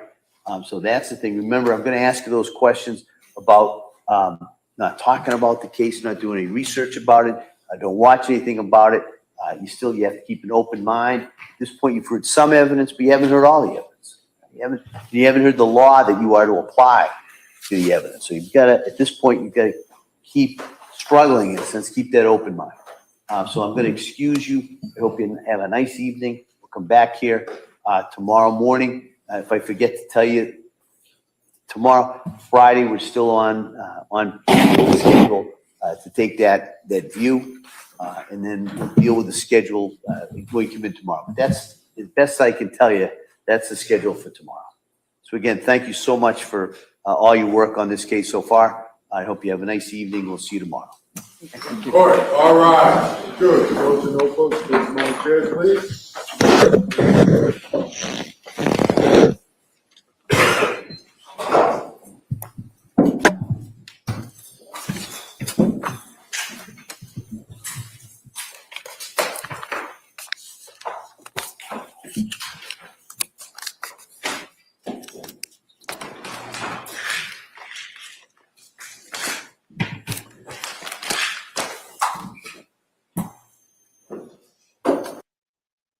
Okay, and there's that goodbye look on her face. Well, that's going to wrap things up for today's stream here at Rubber Remodel Reviews. We covered some heavy, heavy ground today, going over day 2 of Lindsay Clancy triple murder trial. Seeing Patrick took the stand again and going through details that were just devastating.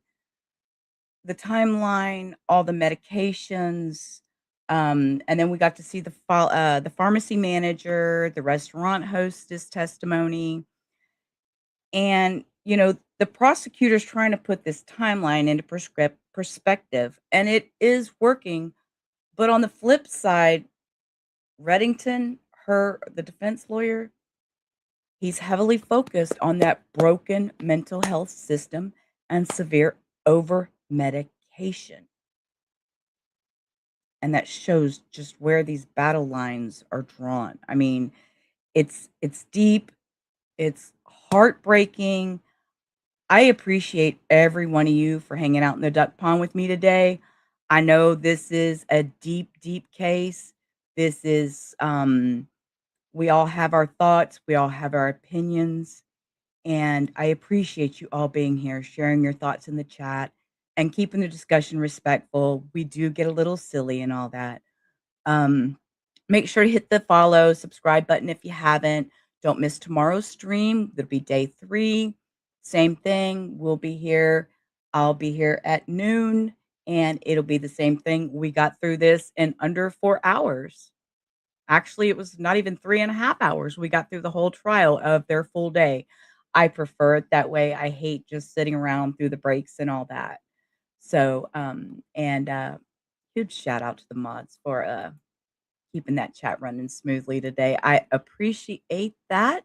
And before we leave, as always, You is smart, you is kind, you is important.